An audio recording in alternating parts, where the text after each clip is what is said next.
Chapter 585. Holy Top Church in a small worship room. There was no choir or fancy decorations, only a dozen or so believers praying with their eyes closed. Lu Qing didn't say a word after he entered. He found a random corner and sat down, seriously experiencing the different sensations in the air. Tranquility, quietness, calmness, and relaxation drifted over, making him feel as though he was using the confrontation formula. Not a single clergyman or grandmaster of martial arts of the church. The church and the spirit cultivators place great emphasis on the creation and influence of the atmosphere. Lu Qing sized up the room leisurely and had an idea. He didn't want to disturb them, so he got up quietly and walked out of the room. He glanced at his phone that was on silent mode. Seeing that there was still some time before Yanzhika's class ended, he decided to take the opportunity to visit the Holy Grail exhibition in the church museum next door, which had recently become popular in Connecticut. It was said that this was a silver cup that once contained the blood of the Savior. According to his master, the original forms of the famous deities and gods in history were often mighty ones of physical invulnerability. There were even some who had stepped into the forbidden zone. I wonder what level the Savior belonged to. Cuckoo was very interested in this matter as well. She planned to visit on the weekend, partly to broaden her horizons and partly for a date. I'll just take it as an opportunity to get a feel for it. Lu Qing put his hands in his trouser pockets and walked casually to the entrance of the church museum. As soon as he entered, he was stopped by a pretty blonde lady with a clean temperament. She smiled gently and said, "Hello, my name is Tracy." "Hello, my name is Trish. I'm a volunteer guide here. What can I do for you?" "A volunteer for the church?" Lu Qing had been here many times recently and was no stranger to this. He waved his hand and smiled. "It's fine, I'm just looking around. Volunteers like this are all people who inculcate words like God, salvation, and beauty. I can understand their thoughts and feelings, but I'm sorry, I really don't like it. Compared to this, I'd rather listen to little Ming's crosstalk." The objects on display here are all related to the history of the church. It's hard to understand their true charm just by looking at them. The blonde lady, Tracy, didn't seem disappointed at being rejected. Her smile remained unchanged as she emphasized, "That works too." Lu Qing thought for a few seconds and changed his mind. This wasn't because the other party was a beautiful girl, but because he thought of a problem. After listening to her explanation, he had a plan in mind and memorized the key points. When he went on a date with his little fairy later, he would be able to show off his knowledgeable side. Wasn't this the meaning of scouting? "All right, sir, please. It's best if you look from Exhibition Hall number 1. This is the history of the spread of the Lord's Gospel, and also the history of the development of our church." Trish pointed to the far left and smiled sweetly. Lu Qing was indifferent. He followed the volunteer guide and casually stepped into exhibition area number 1. There were bulletproof glass display windows on both sides, inside which were various antique objects. These are the notes left behind by Saint Simon. Before the scroll of the Dead Sea was unearthed, it was the earliest document that recorded the gospel. Trish pointed at the mottled papyrus and said. Lu Qing nodded with great interest, earnestly memorizing the contents of the explanation. After taking a few steps and looking around, Trish's expression suddenly turned solemn. Her voice was filled with grief. She pointed to a single cabinet in the center of Exhibition Hall number 1 and said, "The Savior shed his blood for mankind. This is the ancient cup that once held the holy blood." Lu Qing followed her gaze and saw a few security personnel, with restrained auras and shocking vitality standing at the four corners of the cabinet. They didn't move an inch. A domineering, dazzling, and superior aura came from nearby and enveloped the area. In the glass display window, there was a silver cup sitting quietly. Its pattern was simple and unadorned, and there were no traces of oxidation on its entire body. The inside of the cup was stained with a faint layer of blood. Even after 2,000 years, it still had traces of moisture. It was fresh and slow, as if it was nurturing something. The Savior's blood. Lu Qing leaned closer and observed intently. He felt that the atmosphere around him had somehow turned sad and gloomy. The color of blood rippled continuously as though it was filling the cup, but there was nothing in it. This thing is still somewhat miraculous. Amidst his thoughts, Lu Qing's heart suddenly stirred. He smelled an oppressive and dangerous scent. Ever since he shattered his Jindan and fused a part of it, although he didn't have his greatest reliance, the supernatural abilities he mutated had received the strongest enhancement under his current limits. This included ice and fire, as well as his intuition to foresee danger. This was still a distance away from the legendary realm of cicada senses before the autumn wind blows, but compared to the past, It was no longer a small matter. At this moment, Lu Qing felt like he was in an environment before a storm. Although he didn't see it with his own eyes, he could acutely sense various signs. A gentleman doesn't stand under a collapsing wall. Leave immediately. He made a prompt decision, turned around and left, leaving the dumbfounded blonde Trish behind. Sir, wait a minute. Did I make a mistake in my explanation? Trish chased after him and asked in puzzlement. I just remembered that I have something urgent to do, Lu Qing replied perfunctorily. After pausing for a moment, he continued, I have a few friends coming over soon. Can you help explain? Can I trouble you to wait in the lounge and not do anything else for the time being? Trish nodded happily. Sure, no problem. Lu Qing didn't linger. With his hands by his side, he strode back to the door, brushing past the blonde, blue-eyed youth who had come to take over his shift. Oblak glanced at him and entered the exhibition hall without much thought. His mind was filled with the finals that night. After a few steps, he suddenly paused and whipped his head around to look at the Chinese man he had just met. Lu Qing? Lu Qing. The Chinese heavenly son of China who made him taste the most bitter defeat of his life? Wasn't he heavily injured and half-retired from the professional scene? Why is he here? The one I met at the chapel yesterday and found familiar is him too. In the midst of his thoughts, Oblak forgot his duty and instinctively turned around to chase after the figure that was about to disappear from his sight. His footsteps were accompanied by the faint sound of metal clashing against metal. After returning to Brudale from Gaofen, he had been paying attention to Chinese martial arts news. He finally found out who had defeated him and that he was a heavenly son of China who had received a lot of attention. That was why he walked out of his self-denial and had a goal. After a few years of hard work, he felt that he had the strength to challenge Lu Qing again. Who knew that Lu Qing would meet with an accident and fall from grace? Now that he had met him in Connecticut, he couldn't miss this opportunity. Thump, thump, thump. Oblak weaved through the men and women on the streets with heavy footsteps, quickly closing in on the figure he had been thinking about all this time. However, Lu Qing's footsteps were just as fast. He couldn't close the distance. Anxious, Oblak's arms, legs, chest, abdomen and other parts of his body lit up with dazzling stars. They connected together and seemed to be forming a tree-like object.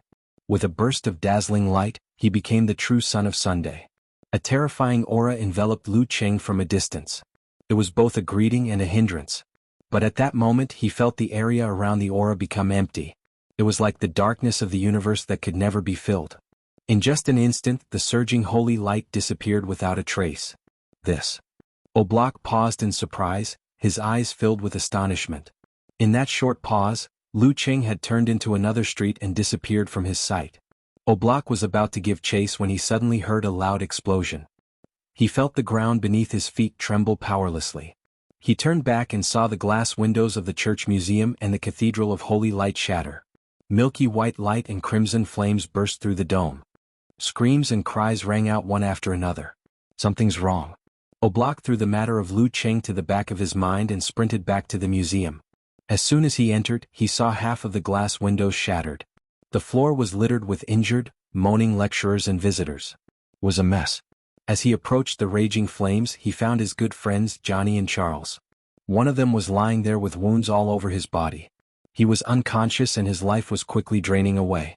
One of them had his arm blown off. He groaned in pain as he tried to stand up, but he was powerless. Oblak's pupils shrank. He didn't have time to help his companions and ran straight for the Holy Grail. The closer he got, the more tragic the scene became. When he reached the warped independent display case, he saw his teacher, Mason Walker, the leader of the Brutar Holy Grail Knights. This middle-aged man with eyes as blue as the ocean was leaning against the display case. His chest was sunken and mostly charred. He was spitting out crimson blood. The silver cup that once held the Savior's blood was nowhere to be seen. Three of the crown level. Mason Walker took a deep breath and let his words flow smoothly. Quick, go to the confession room and find the Archbishop. Tell him to inform the Connecticut government to send out all the crown-level mighty ones and seal off the roads out of the city. With the help of satellite detection and positioning, we need to find the Holy Grail as soon as possible. Oblak nodded vigorously. Without asking any more questions, he turned and ran in the direction of the Holy Top Church. He now understood why the robbery of the Holy Grail happened at this time. Usually, the two crown-level mighty ones from the Brutar delegation would take turns guarding the Holy Grail. Together with the Archbishop Kontsev in the church next door, They could hold off the attackers until help arrived. But every day at this time was the archbishop's fixed confession time. He would cut off his senses and listen wholeheartedly to the teachings of God. When he passed by the museum's lounge, he saw a blonde girl sitting there in a daze from the corner of his eye. She seemed to be in great shock. Luqing didn't care what happened. He ran straight back to the campus of Connecticut University and to Xianxia's classroom. Seeing that everything was fine, he heaved a sigh of relief. He took out his phone and browsed the news. Breaking news came in one after another. Museum attacked, Holy Grail stolen. 3 terror-level supercriminals. So that's what happened. Luqing finished browsing and refreshed the page again. He saw the latest breaking news. The deliverman suspected to be among the attackers. *CK. Luqing was stunned at first and then blurted out. P.S. The religions involved in this article are fictional and have nothing to do with reality. I just saw a student talking about the Kabbalah tree and the hidden god in the book review section. In the end, I was swallowed by Qidian while I was taking an afternoon nap. Scary. Let's not talk about such issues. Chapter 586. After seeing the words deliverman, Luqing didn't know whether to laugh or cry. He thought, the one who cheats others will be cheated sooner or later. Back then, he was still proud of the fact that there were many imitators of the deliverman and that he had successfully cleared himself of suspicion. But in the end, such a huge scapegoat fell from the sky. Damn it. Luckily, everyone knows about my damaged potential due to my serious injuries. No one will believe that I can suddenly become a terror grade, which is the equivalent of a physical invulnerability mighty one. I won't take the blame. Luqing heaved a long sigh of relief. He turned to seriously pondering the matter. The more he thought about it, the more puzzled he felt. Strange. He muttered, frowning. There were 2 strange points. First, the greatest value of the Holy Grail was that it was stained with a little of the Savior's blood. It was of great symbolic significance and enlightenment to the various branches of the mission sect. For practitioners of other systems such as martial artists, it could at most be used as a reference to draw parallels. It was an item that was worth losing. As for the research institutions of major countries, they had no lack of similar items rooted in their own country. There was no need for them to get the Holy Grail. Second, the attacker chose to attack at a relatively busy time in the morning. This was indeed the time when the security system was most likely to be negligent. But it was also not a good time for them. It was too eye-catching and obvious. They couldn't kill people calmly, remove the surveillance, erase the traces, and eliminate the influence. They would definitely leave behind many clues. With so many physical invulnerability mighty ones in Connecticut and many with amazing means, they would be in great danger if they couldn't leave the area immediately. And it wasn't easy to escape from Connecticut immediately. No matter how fast a physical invulnerability mighty one could run, they couldn't outrun the speed of radio transmission. In broad daylight, the Connecticut government wouldn't be slow to respond. As long as they mobilized their so-called terror-grade mighty ones to cooperate with the police and the National Guard to seal off the main entrances and exits, check the strength of the passers-by, one by one, and prevent them from taking advantage of the situation. In addition, with satellites and other high-tech equipment monitoring the farmland, lakes, rivers, and other sparsely populated areas, it would be very difficult for them to leave the country without any means of control. In other words, this was a matter that risked many times more than the benefits. That was why the Brutal delegation dared to have the real Holy Grail on tour in America. Another purpose? Luqing shook his head slightly. He couldn't figure it out no matter how hard he thought about it. The Holy Grail had been in Brutal's possession for hundreds of years, but they had not produced any valuable results. Who would be willing to take the risk for an illusory hope? Since he couldn't figure it out, he couldn't be bothered to think about it. In any case, it had nothing to do with him. Luqing lit up the dim screen of his phone and shared the entire story with his little fairy girl, who was still in class. He also informed the military liaison personnel. Incidents involving physical invulnerability experts were worthy of the attention of the country. At this moment, Connecticut had entered the highest state of alert. All departing flights at Orion Airport were postponed, and all departing passengers were rechecked to confirm their strength. On the bridge across the river, police had set up checkpoints to prevent cars from passing by. Below, warships patrolled back and forth, scanning the water with sonar and other devices. On the other side of the river, a white-haired old man with arms thicker than the legs of others was sitting in the back of a nanny van. He was resting with his eyes closed in case of an emergency. He was none other than the Grand Elder of the Jianghu sect, Stefan. The sparkling lake swayed. Ships from the naval base spread out, using all kinds of high-tech equipment to complete the blockade. On the deck of their flagship, a brown-haired middle-aged man in a general's uniform crossed his arms and looked coldly in the direction of Connecticut. The ripples around him stopped, sparkling. Satellites outside the atmosphere were closely monitoring the places where the city was connected to the farms, the wilderness, and so on. Once a person appeared, they would immediately report and track him. Other than that, there were other arrangements.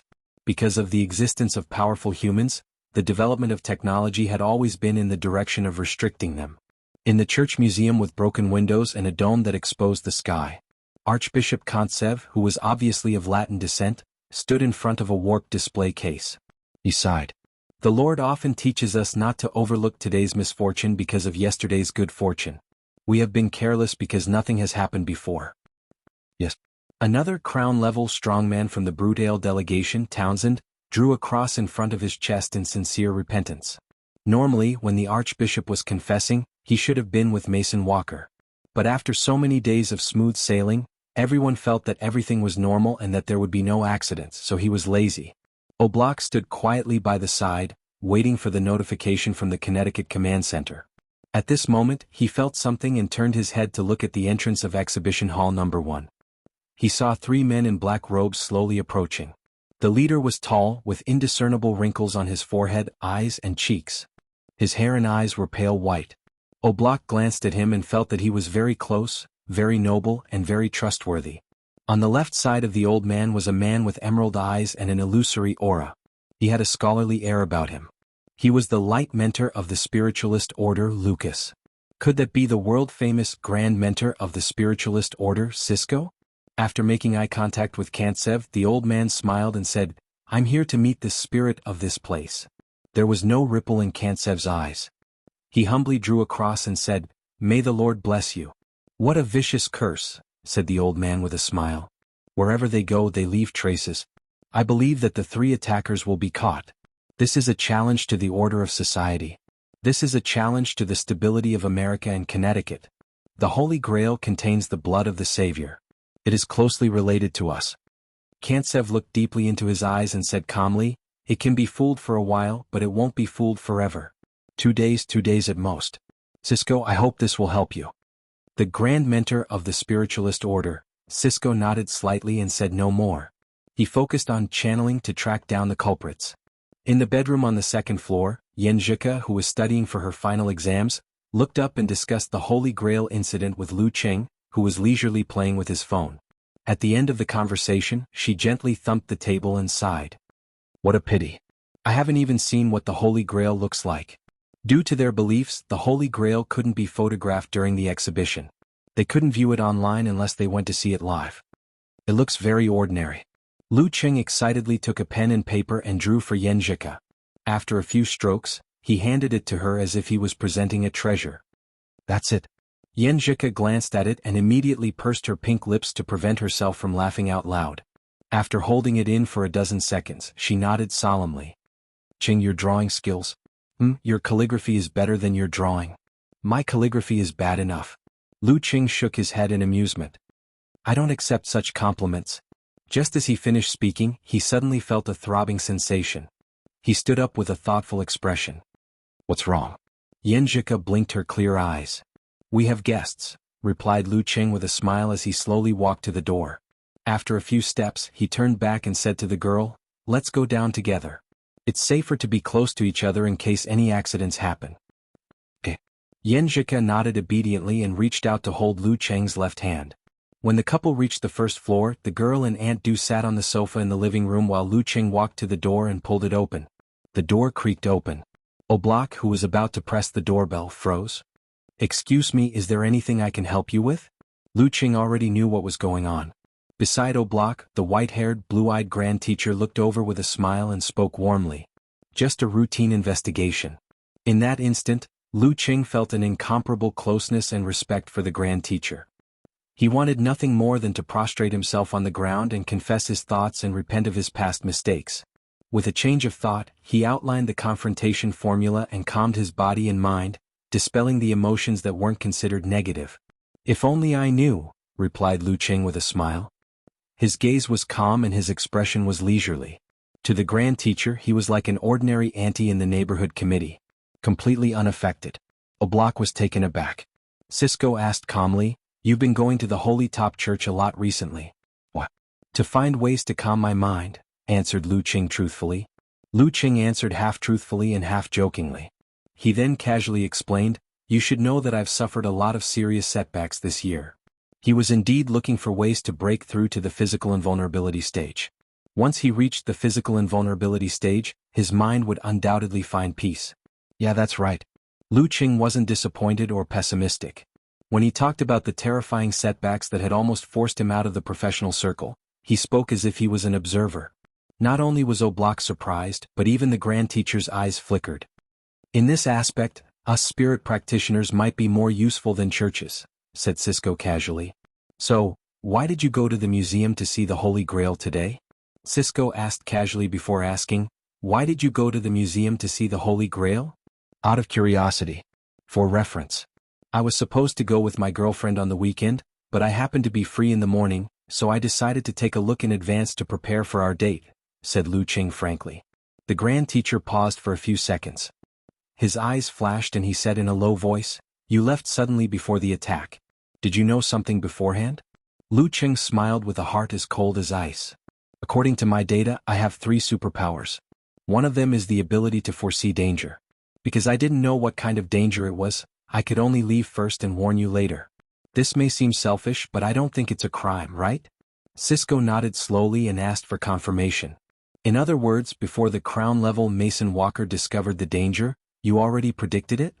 Oblak subconsciously held his breath as soon as the words left his mouth. Lu Qing nodded calmly. "You could say that. P.S. Hey, I'll update in advance for you guys today. Looking for monthly votes?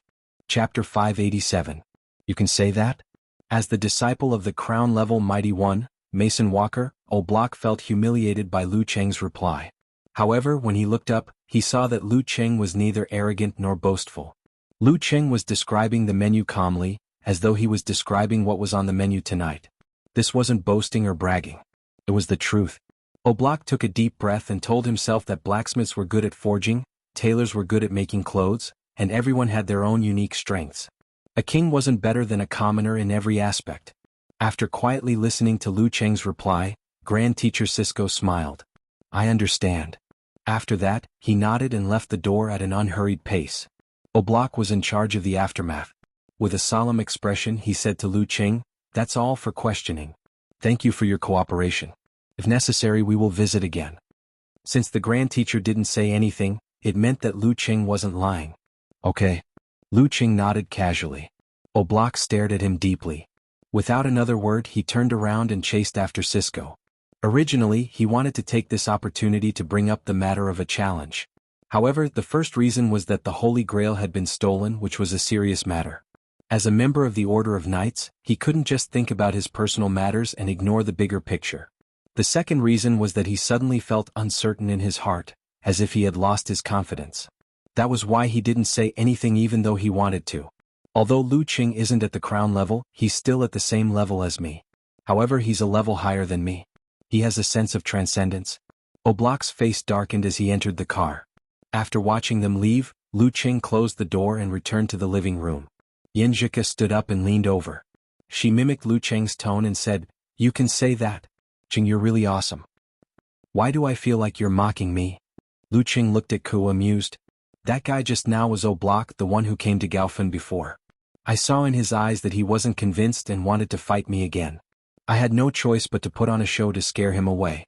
Otherwise, with only 70 to 80% of my strength, I might not be his match." "Skill, bluff." Xianxia rolled her eyes. "You still remember who he is?" "Of course. Those were the days when we traveled freely.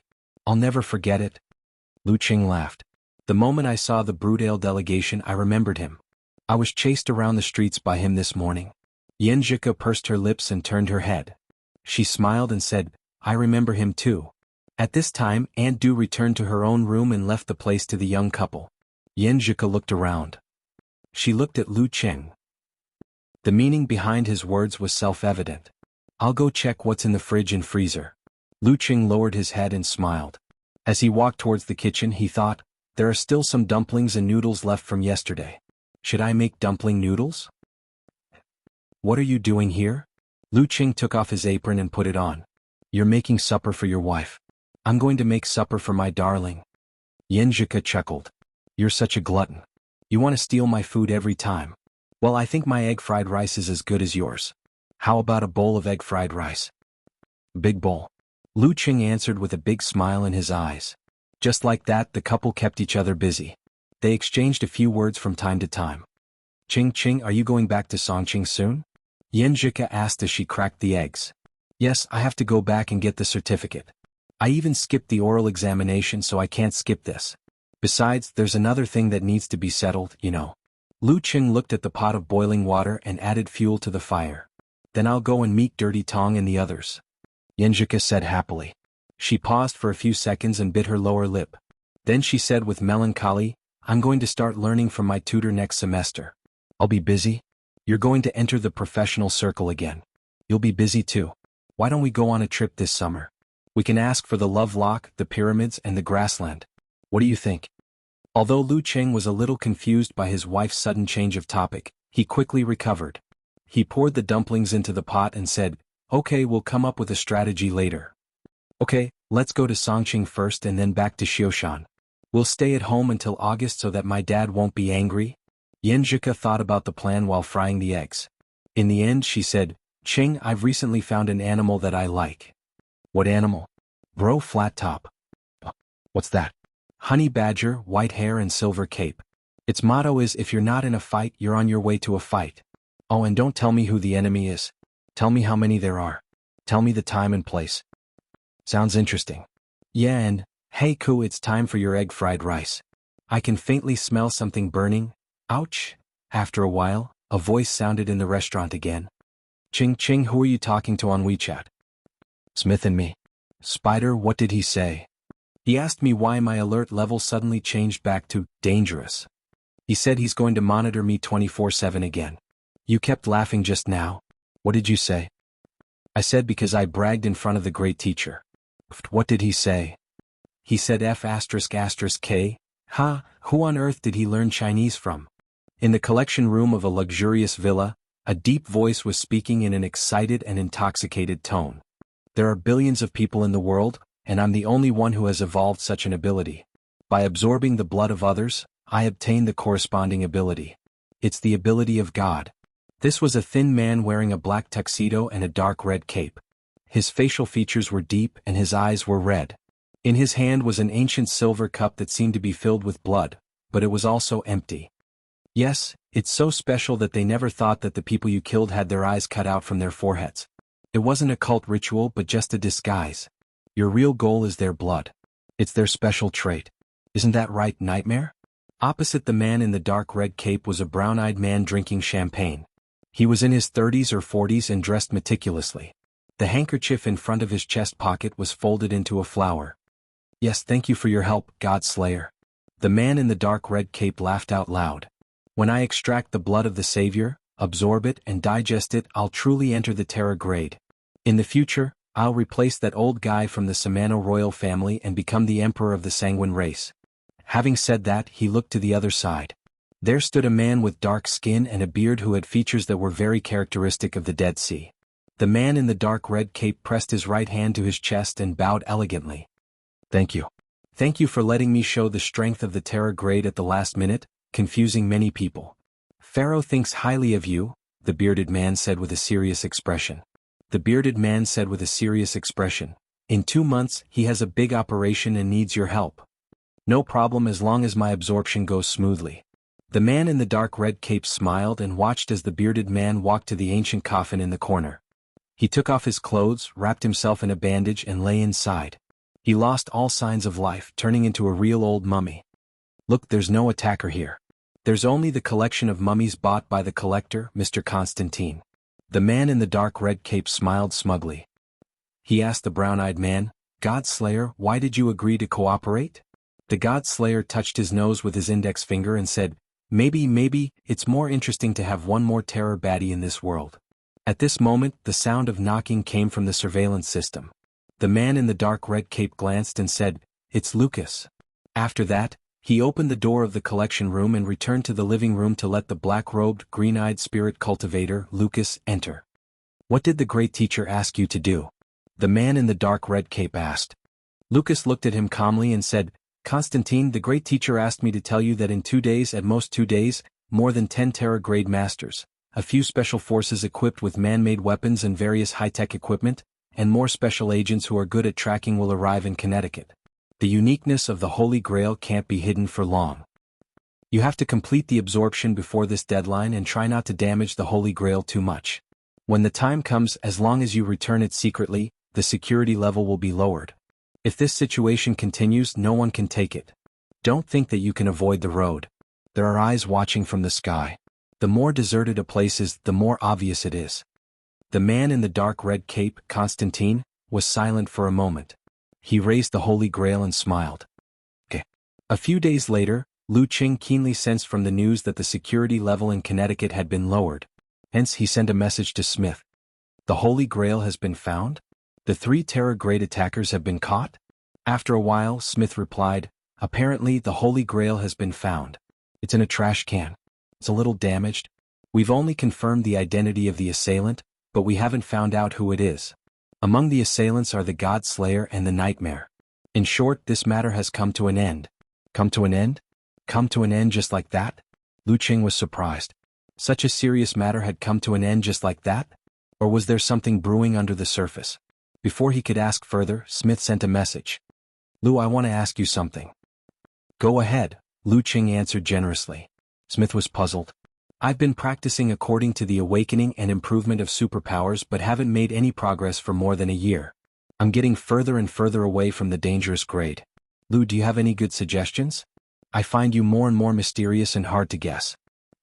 Find a few exotic spiders to bite you?" Lu Qing joked.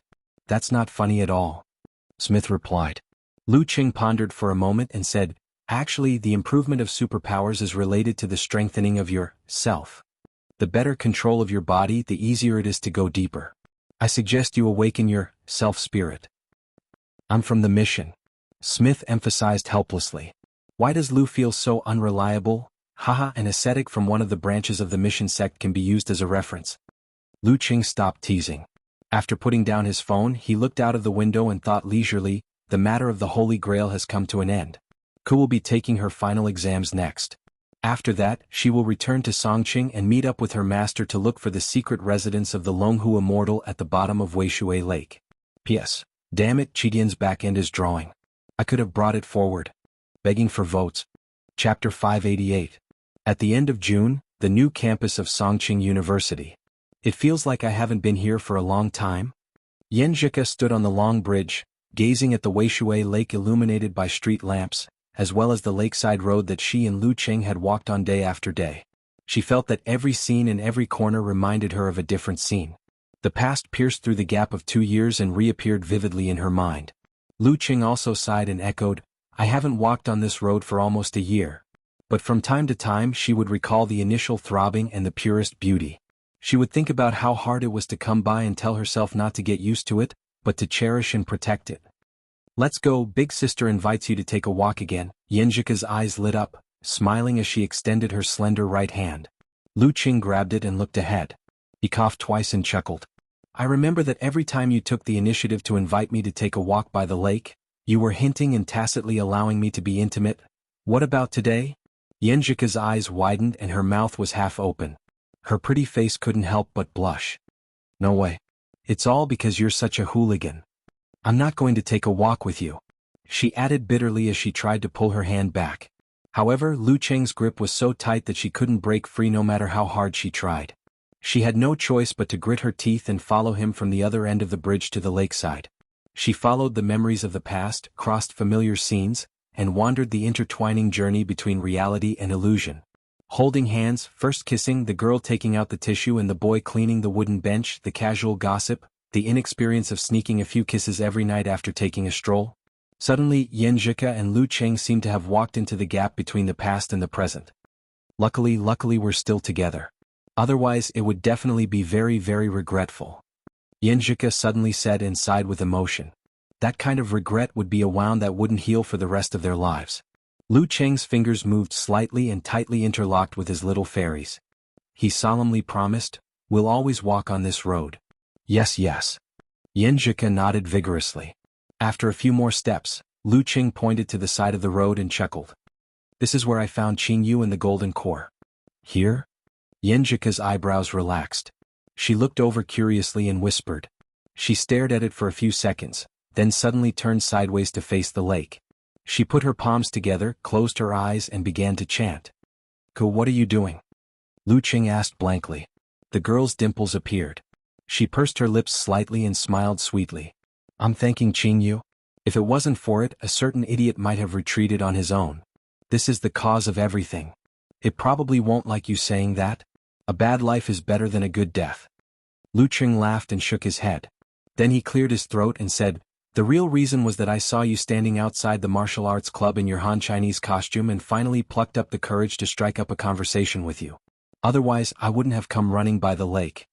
Xianxia rolled her starry eyes and asked him back with a funny smile, "Could this be the lyrics of the song, just because I took an extra look at you in the crowd?"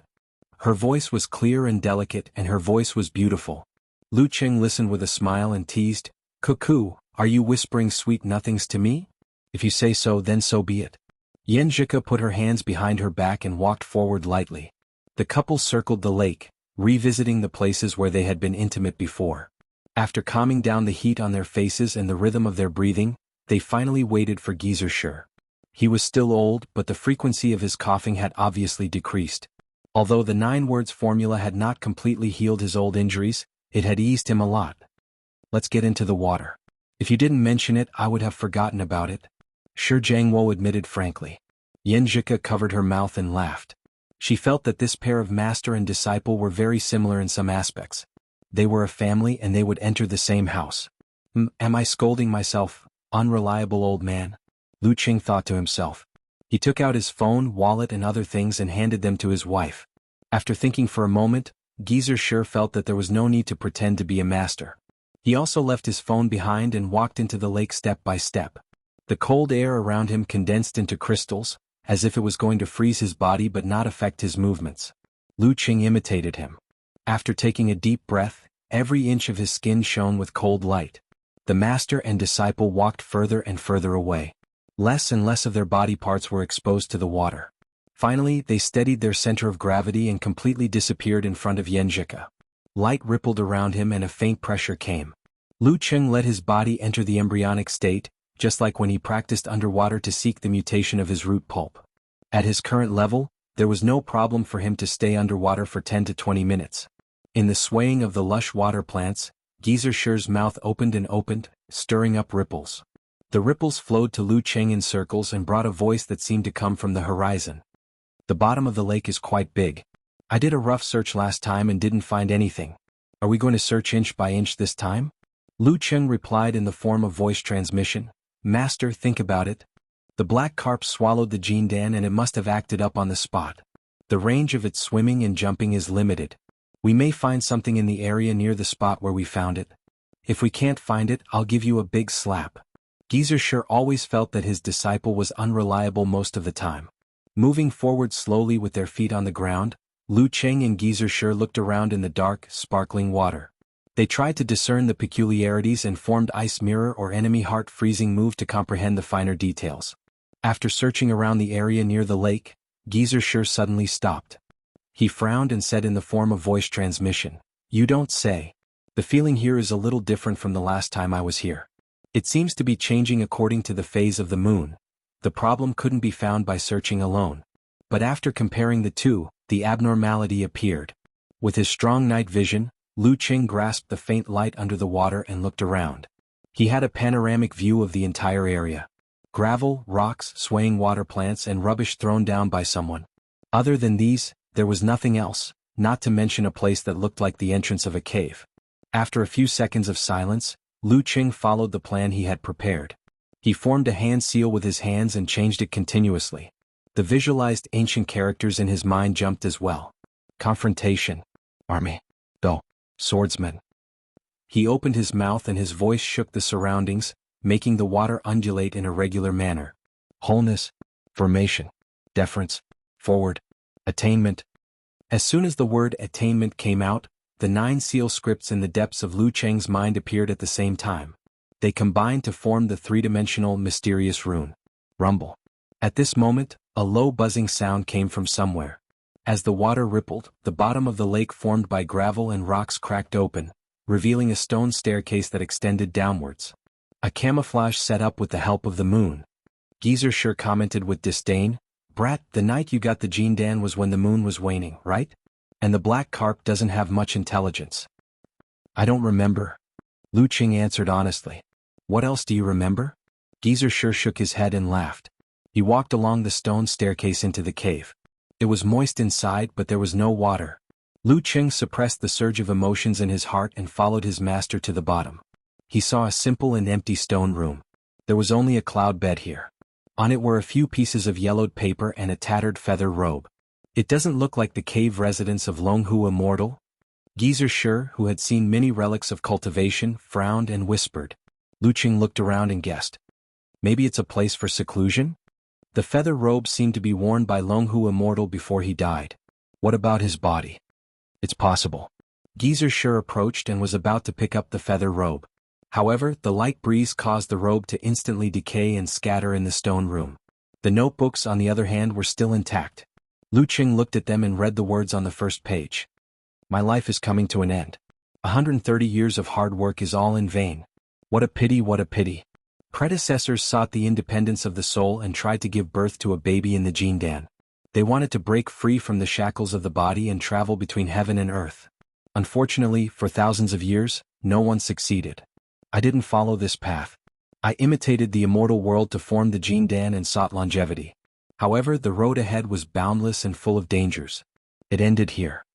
Geezer Sure flipped over the other pages and read quickly. At the end, the master and disciple finally understood what Xianhu Immortal did and why his jiangdan was preserved until today. According to what Xianhu Immortal said, once a cultivator passed away, the jiangdan that lost the control of the spirit would either quickly lose control and explode, or barely maintain the balance and dissipate quickly. He used ice and fire to imitate yin and yang and the starry sky to form the jiangdan. He wanted to reflect nature and rotate in balance, hoping to be immortal like heaven and earth. Because of this, before he passed away, he decided to give it a try. That was to reverse the spirit and feed the body back to the body, so that the body would be completely destroyed.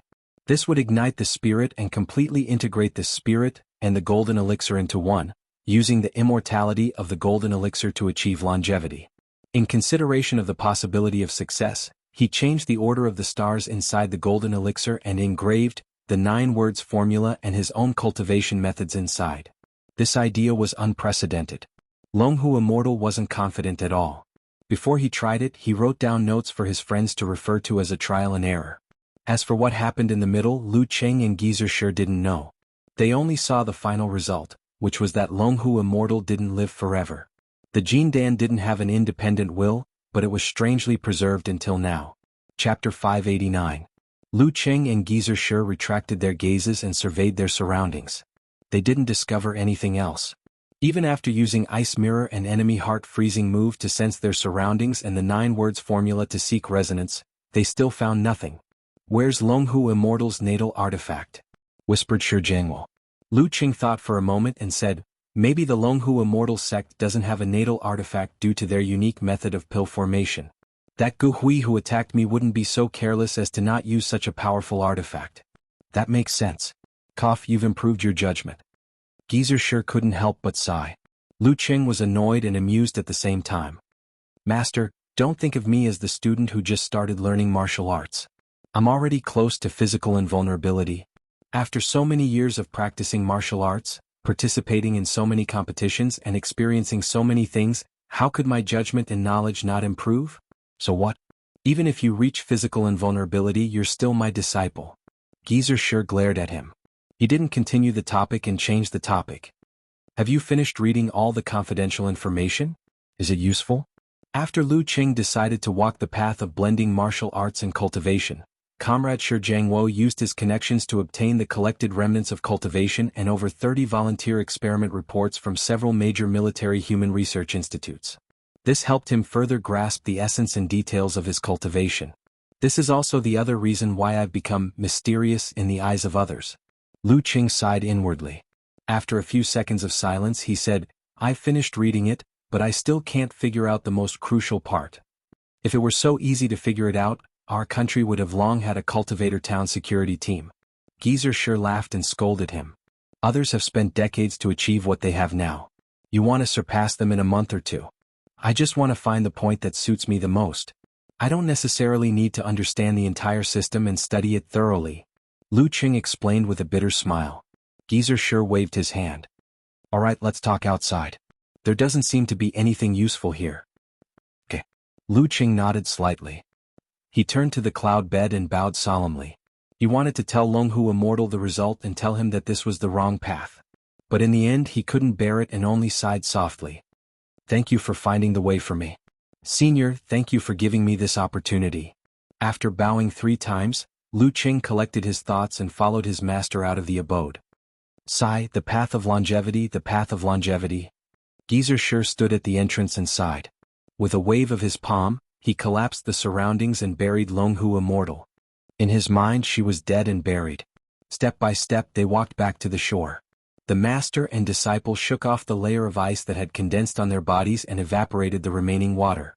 Except for their wrinkled clothes, they were no different from before they went into the lake. Xianxia heaved a sigh of relief and walked up to them, returning their belongings. Lu Qing used his palm as an iron to flatten his clothes with white steam swirling around him. He asked his master a few questions.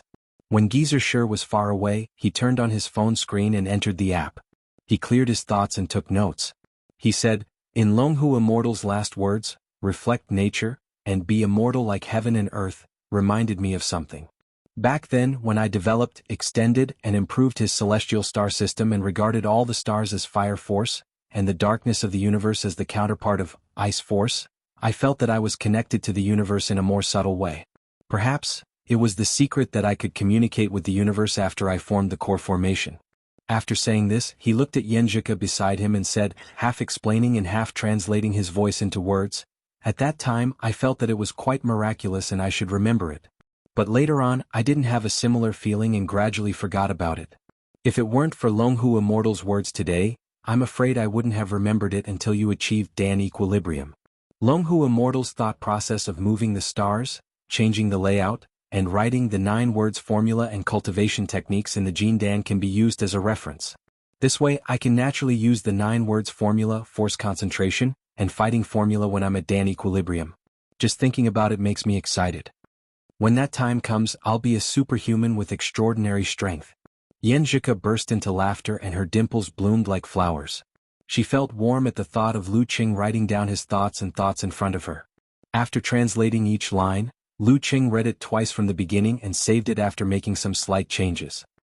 He turned to his little fairy and said, "Now we're just waiting for you to make up for the innate stage, understand, withdraw, and achieve Dan equilibrium. When that time comes, I'll be able to observe the details and verify them." "Oh." Xianxia pretended not to care, but her beautiful black eyes looked up. "Have you talked to Dirty Tong and the others? Are you going to sleep with them?" Lu Qing grabbed her delicate hand and walked back to the bridge. "We've already talked about it. I'm going to sleep with Ruru. Besides, the new girl in their dormitory is already doing her internship in Songqing. She stays in the city at night and won't come back," Xianxia replied with a smile. Lu Qing was about to say something when his right foot suddenly became heavy as if it was carrying a 1,000-pound rock. This made him lose his balance and stagger. He swayed his center of gravity and steadied himself easily. He looked at his wife beside him and asked, "What's going on?" Under the light of the street lamps and the surrounding darkness, Xianxia's face was delicate and beautiful. Her long and black eyelashes trembled as she answered innocently, "What do you mean, what's going on?" "I don't know." At this point she couldn't help but turn her head and look to the side. She covered her mouth and let out a series of clear and pleasant laughter. Lu Qing suddenly understood. He said with surprise and joy, "You've awakened your supernatural ability?" "The supernatural ability inherited from the 2 elders of the Ji family and the Empress Dowager? Compared to brother-in-law, should have awakened her supernatural ability more easily. The reason why it hadn't appeared was because she was born with a deficiency. Now that her supernatural ability had awakened, did it mean that she had already made up for her deficiency?" "Yeah. Didn't I look tired the past 2 days? You thought I was suffering from exam syndrome and massaged me the whole time." Xianxia raised her chin and answered with a smile, I was going to give you a surprise later, but I couldn't hold back just now. Awesome. You're indeed Coach Yan. What kind of supernatural ability is it? Lu Qing asked, giving her a thumbs up. Well, it's related to the Earth's magnetic field. There are changes in attraction and repulsion, light and heavy. Xianxia rolled her eyes and answered thoughtfully. So your congenital deficiency is gone? Lu Qing asked with concern. The girl pursed her lips and said proudly, Of course. I feel like I'm about to understand the meaning of withdraw. So fast. Lu Qing blurted out in surprise. Then he received the look of his wife. Huh? What did you say? He quickly changed his words and nodded with a normal expression. You're right. You've been at the top of the professional ninth pin for more than 2 years, and you've been enduring the torture of your congenital deficiency. You've never changed your love for martial arts. You've worked hard and fought hard for it. Your willpower is strong enough. You admire me, right? Xianxia raised her head and flipped her hair, pretending to be proud and complacent. She added silently in her heart, I practice martial arts not only because I like it, but also because I want to accompany you and do something for you. Even if it's difficult for me to reach the inhuman stage in the future, it's enough. Lu Qing was overjoyed and praised. He was criticized for his exaggeration, but the girl was smiling contentedly. Just like the past, the two of them said goodbye outside the female dormitory. Xianxia found the dormitory that had been moved once. Under Zhong Yanru's guidance, she saw Li Liantong and Shi Xiangyang. Wow, your skin is so good. It's white, tender and smooth. Li Liantong's eyes widened. She leaned close and praised, Is this the effect of being nourished frequently? Bah, can you not be so dirty when you talk? Let me get used to it first. Xianxia replied, annoyed and amused at the same time. This is the result of cultivation, not what you said. Really? Li Liantong looked at her friend from head to toe and clicked her tongue. I don't believe you. Your figure is better too. I want a boyfriend so much. At this moment, Shi Xiangyang ignored her and hugged Xianxia. She praised, you're indeed fairer, softer and more fragrant. Zhong Yanru mocked Li Liantong. Dirty Tong has always been ambitious and incompetent. She has a lot of theoretical knowledge, but she doesn't dare to put it into practice at all. I don't like those who like me and I don't like those who like me. What can I do? I'm also very desperate. Li Liantong spread her hands and answered. You have to try if you like those who like you. How do you know if they don't like you if you don't try? My silly Qing always says, what if? Xianxia reminded him, exasperated at his failure to meet her expectations. Li Liantong was about to answer when she suddenly remembered her friend's words. She thought for a while and asked in confusion, what did you just say? Cultivation? Have you been reading too many novels? Do you think I'm stupid? Cultivation is different from martial arts. For ordinary girls, they can only cultivate their spirit and use their spirit to nourish their body. Although they can't cultivate much strength, their skin will be better and whiter, and there won't be any pimples left. Xianxia described. When Lu Qing was at his lowest point, he thought of starting a simplified cultivation beauty class, but he didn't have the mood to think about the details.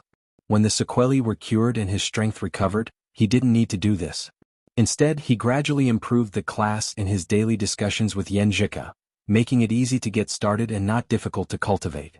Of course, he didn't expect to strengthen his body very well either. Really? Li Liantong, Zhong Yanru and Shi Xiangyang asked in surprise and doubt. Qing did it? His martial arts are mixed with cultivation. Xianxia nodded with a solemn expression. Wow! Li Liantong exclaimed. Can we practice it? Of course, Qing specially made it simplified. Xianxia answered with a little pride. I want to make a portrait of your Qing. Sooner or later. Li Liantong paced back and forth excitedly. So did Zhong Yanru and Shi Xiangyang. Don't be like that. He's still alive. Xianxia covered her face and laughed. After 10 minutes, Li Liantong, Zhong Yanru and Shi Xiangyang sat cross-legged on their respective beds. Xianxia made hand seals and constantly changed the position of her feet. Confrontation. Confrontation. Confrontation. Seeing that Dirty Tong and the others had calmed down and obtained a tranquil state of mind, Xianxia withdrew her stance and glanced left and right. She felt the same as when Lu Qing saw a group of foreigners wearing Taoist robes and practicing cultivation. Why do I feel like they're spreading a cult? Chapter 590. Kai Zhongming and the others had moved out of the dormitory because of the new students moving in and the use of the West Dormitory garden. However, Lu Qing was still an intern, so a bed was reserved for him. At the door of room 502 Unit 1 Building 6, he heard the noise and the strong smell of alcohol before he entered. Tomorrow and the day after tomorrow are the graduation photos and certificates. Are these guys going crazy for the last time? Lu Qing smiled and pushed the door open. Kai Zongming was holding a paper cup in one hand and a small bottle of Red Star Erguotu in the other. He was not surprised to see his bad friend come back. He looked at him up and down and said, "Cheng, you've recovered pretty well. I didn't know you were hurt before." "You didn't believe me when I told you last time," replied Lu Qing with a smile. He extended his hand and patted Little Ming's shoulder. Little Ming jumped, grimaced in pain and almost staggered. "You're taking revenge. How long has it been? You still remember?" Kai Zongming moved his arm angrily. "Revenge is a dish best served cold. You're going to go home and be a tycoon. You won't get another chance like this again," said Lu Qing half jokingly and half emotionally. As they were about to leave school, most of their former roommates had found a home. Zhao Chang had successfully applied for postgraduate studies and had begun to take private jobs. Zhang Jingye had his wish fulfilled and stayed in Songqing. He had entered a branch of a large company. Although the company was famous for its overtime work, the salary was really good. Old Qiu Zhigao had received several offers, but he was not satisfied. In the end, through Qin Mo's relationship, he entered a local private enterprise. The salary was not high, but it was good that he stayed in a big city. Mao Yuanxing and his girlfriend both went to a foreign company. Qin Mo got a venture capital from his father and planned to start a business first. Currently there were two directions. One was to form a team and promote the giant company. In the meantime he would do his own products. For example, when he persuaded the restaurant chain to accept mobile payments, he would give back his own part to the merchants and build a closer relationship with them. This would pave the way for him to sell the cashier software later. Of course, this was not the only way. The second was to invest in a local third-party payment company. Although it was currently a battle between two major powers, there were still many scattered companies. Just like some chess and card websites, large amounts of gambling funds could be easily checked. Using the official payment method was the same as courting death. Then they would find similar third-party payments and use methods like topping up to avoid the goal of achieving the goal of money laundering. As the saying goes, every snake has its way and every mouse has its hole.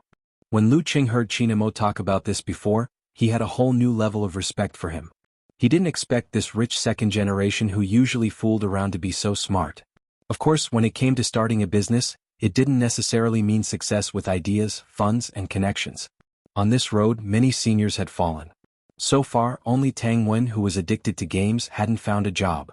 But he didn't care too much. After all, he had passed the Qinghai exam. Everything was fine. After chatting with everyone about their recent situation, Lu Qing took out a paper cup and poured hot water into it. It was slightly cold. He looked around and said, "We have graduated and stepped into society. I hope we can all fly higher." Fly higher. The half-drunk Zhao Chang, Qiu Zhigao, and the others shouted complacently and excitedly. They gulped down the wine in their cups. After throwing water bottles and all kinds of unwanted items at each retention event, they all went limp and fell into silence. It wasn't clear whether it was because they were drunk and confused, or because they were melancholy that they could never go back to being young and frivolous. Lu Qing looked around and laughed softly. He secretly made a hand gesture and sang the word confrontation, like a lullaby. The atmosphere in the room became quiet. From time to time, the sound of water bottles breaking and shouts of liberation, regret, venting, and lamentation could be heard. Lu Qing took a picture of this scene and sent it to Xianxia. With one hand in each hand, he threw all his roommates back to the upper bunk, including the drunk little Ming. "Qing, why is my mind so clear? Why can't my hands and feet listen to me?" he said. Qin Mo turned over on the opposite bed and answered, "Me too. My head doesn't hurt." "Did you drink fake wine?" Kai Zongming guessed blankly. Lu Qing didn't say anything. He left the dormitory and borrowed Zhao Chang's spare bed sheet to sleep for the night. The next day he trained by the Weishui Lake again. He tried to adjust the positions of his qi, blood, force, and spirit during force concentration so that the stars they formed would naturally form the word fighting. After the morning training, he received his bachelor's uniform. Under the gaze of many reporters and freshmen, he took graduation photos and dormitory souvenirs. Xianxia borrowed a similar outfit and was invited to take photos with her major, pretending that she was still one of them. In the end, the couple got rid of the irrelevant people and took photos in every memorable place in the new campus. In the following days, Lu Qing and Xianxia stayed in Songqing for a few days. They revisited old haunts and returned to their old dating scenes. They tasted all kinds of familiar yet strange delicacies, making the bits and pieces in their memories more vivid. It was a pity that the spicy crab restaurant was doing worse and worse. It closed before the new year, so the couple couldn't relive their first date. They could only find a similar restaurant. At the beginning of July, they reluctantly bid farewell to Songqing and flew back to Xiaoshan. The first 2 to 3 years of college were very short compared to the rest of their lives. However, in Lu Cheng and Yanjika's hearts, it was the beginning of the baby bird, opening its eyes and seeing the world. None of the memories could be forgotten. They would be engraved in their bones. Carrying his luggage and stepping into the house, Lu Cheng was asked as soon as he saw his mother, "Where's Zhika?" "I'm your biological child," Lu Cheng replied, amused. "Mom, Zhika has been in America for half a year. She has to go home. She'll come over for dinner tomorrow night." "Okay, I'll go to the market tomorrow morning." "Why are you back so late?" "The food is cold. I'll heat it up for you before you eat." Qi Fang nagged. She picked up the plate and walked into the kitchen. "I'm late," Lu Cheng explained with a wry smile. Lu Jisheng picked up the thermos and sized his son up. "You've recovered well. Are you hungry? Eat first. I'll go out for a walk." He said the last sentence very softly to prevent Qi Fang from hearing. As soon as Lu Jisheng went out, Qi Fang poked her head out and asked, "Cheng, did your dad go out?" "Yes." Lu Cheng didn't help to hide it. "Your dad is really too much. Is he so addicted to chess? He can't even sit still. If he wasn't waiting for you, he would have gone out after dinner." Qi Fang nagged and retreated into the kitchen. "In order to wait for me, Dad deliberately postponed the chess game," thought Lu Cheng, flattered. He waved to his 2 cousins on the sofa, Qi Yunfei and Qin Xiaoxiao. Then he turned around and walked to the dining table. He took a photo of the dishes that didn't need to be heated and sent it to Yanjika. "Do you want to eat?" "Me too." Yanjika added a picture of a table full of food with an emoji of, "Come on, let's hurt each other." Lu Cheng couldn't help but laugh. "Brother Lu Cheng, are you chatting with sister-in-law?" Qi Yunfei looked more beautiful and cute with her short hair. Her college entrance exam results were average, only good enough for an ordinary university. However, she was very satisfied and didn't want to repeat her studies. "Yes," Lu Cheng answered frankly. Qi Yunfei said half doubtfully and half emotionally, "You have been together for 3.5 years. Why are you still so clingy?" "What do you mean by clingy? This is called having the same 3 views. We can talk about many things and topics." Lu Cheng retorted, annoyed and amused. "Aren't you and Ding like this? For example, just now they said that they both love delicious food, especially Xiaoshan specialties." Hearing Lu Cheng's question, Qi Yunfei's expression suddenly became strange. Qin Xiaoxiao, who still had some baby fat left, looked at the direction of the kitchen and said in a low voice, "Brother Lu Cheng, sister Fei broke up long ago." Lu Cheng was confused. Immediately, a strong desire to gossip surged. When did it happen? What happened? His cousin and Ding Yanba had been dating for more than 3 years, and they started from the most ignorant and most innocent junior high school. How could they break up so suddenly? Qi Yunfei wrinkled her nose and said, "He hooked up with other girls behind my back. Humph, he specially applied for a second account, but the password was the same. I played with his phone once and was curious about who the number belonged to. I tried to log in and found that the girl was just average. I don't know why he liked her. Do you need me to teach him a lesson?" Lu Cheng suddenly realized and comforted her. No. Qi Yunfei hurriedly shook her head. "You are quite generous?" Lu Cheng asked in surprise. Qin Xiaoxiao couldn't help but laugh. "Brother Lu Cheng, sister Fei had a new boyfriend not long after they broke up. Her desk mate is now Ding Yanbo, regretting it and has been wanting to get back together." "She had a new boyfriend not long after they broke up?" Lu Cheng sighed and laughed at himself. "I really don't understand you young people." After dinner, Lu Cheng helped to clean up the table and sat on the sofa. While chatting with his 2 cousins, he thought about how to spend this month in Xiaoshan. Look for Fatty Jiang? He didn't have summer holidays anymore. He had officially joined a company in Huaqing. After Qin Rue got his professional 9th pin certificate, he went to Gaofan to look for more opportunities. He wasn't in Xiaoshan either. Tao Xiaofei reluctantly settled down. His father sent him to a county project and he could only come back for a few days every month. Now that he thought about it, Lu Cheng realized that he couldn't find any good friends in Xiaoshan. Everyone was starting to get busy for the future. At this moment, Yanjika sent a message. Sitting blankly expression, : Sister Jingjing is outside the Great Wall. Xuanhuan was brought back to the company in Gaofen by her father. Song Li also found a job in Gaofen. Anyway, other than my relatives and you, I am all alone in Xiaoshan. I feel a little sad. The couple's hearts are in sync. Lu Qing sighed to himself, laughing out tears expression. What a coincidence. I was also counting friends of the same age and the result was the same as yours. Speaking of this, he added emotionally, that's a good thing. Because we have all grown up. For the whole of July, Lu Qing and Xianxia stayed at different places and moved around frequently. Sometimes they would go to Zhengke or Ningxue to accompany their elders. Other times they would go to Jiangnan to play for a few days. At the beginning of August, they started to pack their luggage and prepare for a 20-odd-day trip. Their first stop was overseas. Their destination was Nile, the place with pyramids and mummies. Chapter 591. South of Nile, Tetan City. It was August, close to the desert. It was dry and hot here. Under the scorching sun, even the air seemed to be distorted. Looking as far as the eye could see, the dense fog made it seem like an illusion. Lu Qing and Xianxia, each riding a camel, swayed as they approached the remains of the temple where Isis was worshipped. Not far behind them, a professional tour guide in a long robe and headscarf followed with narrowed eyes. He was invisible himself to avoid disturbing the guests. With Lu Qing's strength, he had no problem traveling in the Nile tourism industry. However, he didn't have to rely on brute force for everything. That would lose his fun and mood. Hiring a tour guide with excellent connections at a high price could save him a lot of trouble. Just like earlier, if it were just two foreign tourists wanting to ride a camel, they would definitely be extorted and might not be able to enjoy themselves. However, once the tour guide stepped in and found a familiar friend, the problem was immediately solved. The reasonable price and attentive service made the young couple feel comfortable riding the camel. You get what you pay for. If it could be solved with money, there was no need to resort to violence. After approaching the ancient and dilapidated temple, Xianxia jumped off the camel lightly and looked at the interior happily. She had long sleeves and trousers, and her black hair was tied up with a headscarf. She looked like a local, but her actual purpose was to protect herself from the sun. A girl's obsession with sunscreen was unimaginable to men. Lu Qing, on the other hand, was wearing a t-shirt, shorts, and martial arts shoes without any self-awareness. This is the temple of Mother Earth goddess Isis. Xianxia pointed to the front and introduced to Lu Qing. It is said that one of her original forms is Inanna from Sumerian mythology, the goddess of Venus, fertility, sex, and love. Seeing someone nodding in confusion, Xianxia said with a smile, "Do you feel that this goddess Inanna is a stranger?"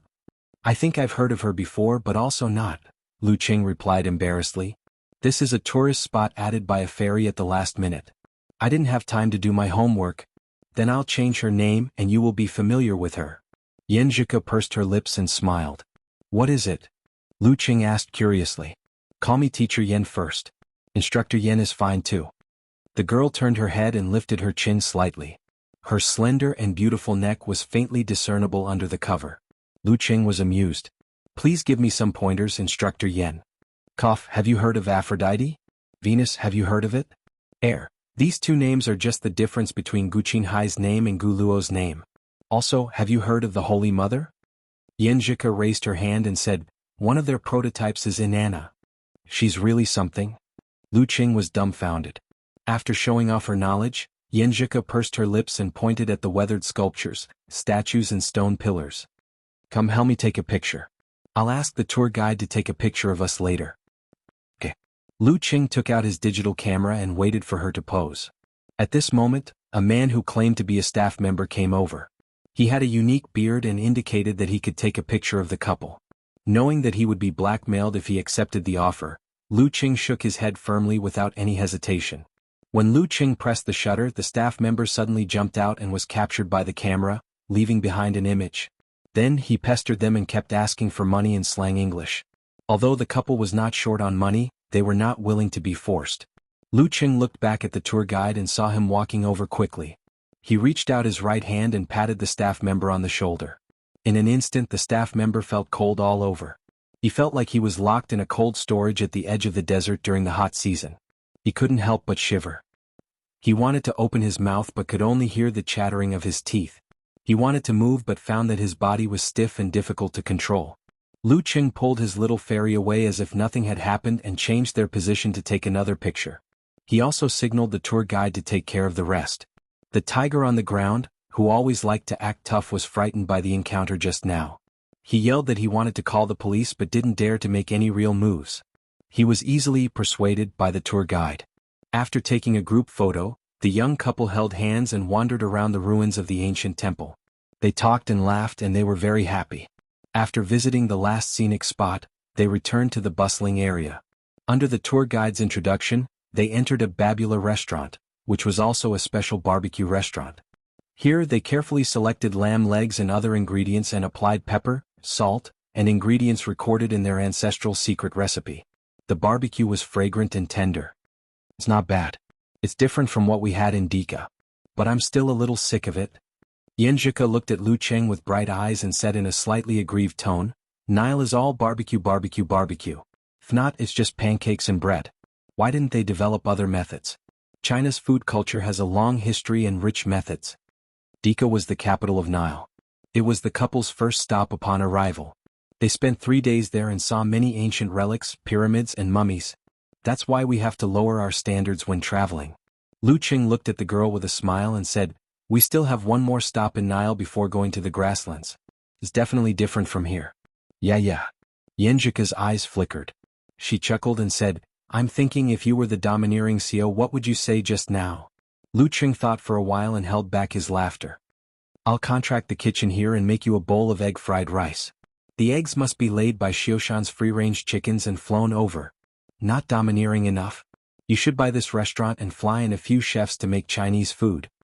Xianxia looked up and dissed the domineering CEO in high spirits. After eating barbecue and drinking the specialty drinks, the couple returned to the hotel. One rested while the other pondered over the next day's itinerary. Half an hour later, Xianxia stood up, against all odds, and got into a stance. She calmed herself down until her godly will was complete. Her mind and body were at peace. She retracted her chi and blood, allowing her force and spirit to collapse inward and condense into a small ball in her lower abdomen.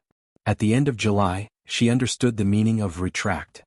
Under Lu Cheng's guidance, she began to break through to the Dan stage. This was a process, not a node. Lu Cheng had used the opposition and rotation of his supernatural abilities to balance and form the Dan. This time he let Xianxia use her supernatural ability of earth, as yang, and her own power as yin.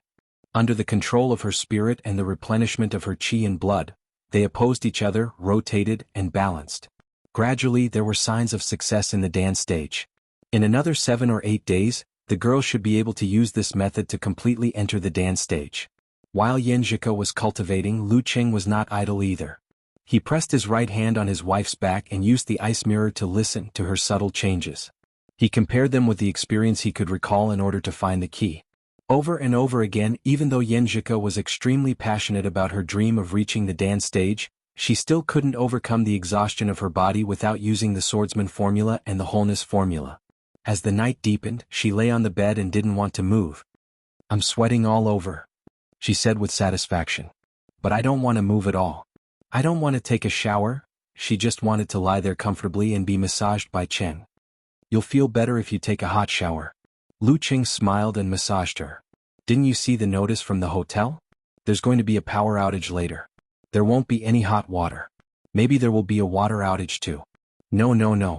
Xianxia turned her body and shook her sweaty hair. She buried her face in the pillow with a look of non-cooperation. Who's the one who always urges me to take a shower? Who loves to take a shower the most? Lu Cheng laughed. I'm going to stink you to death later.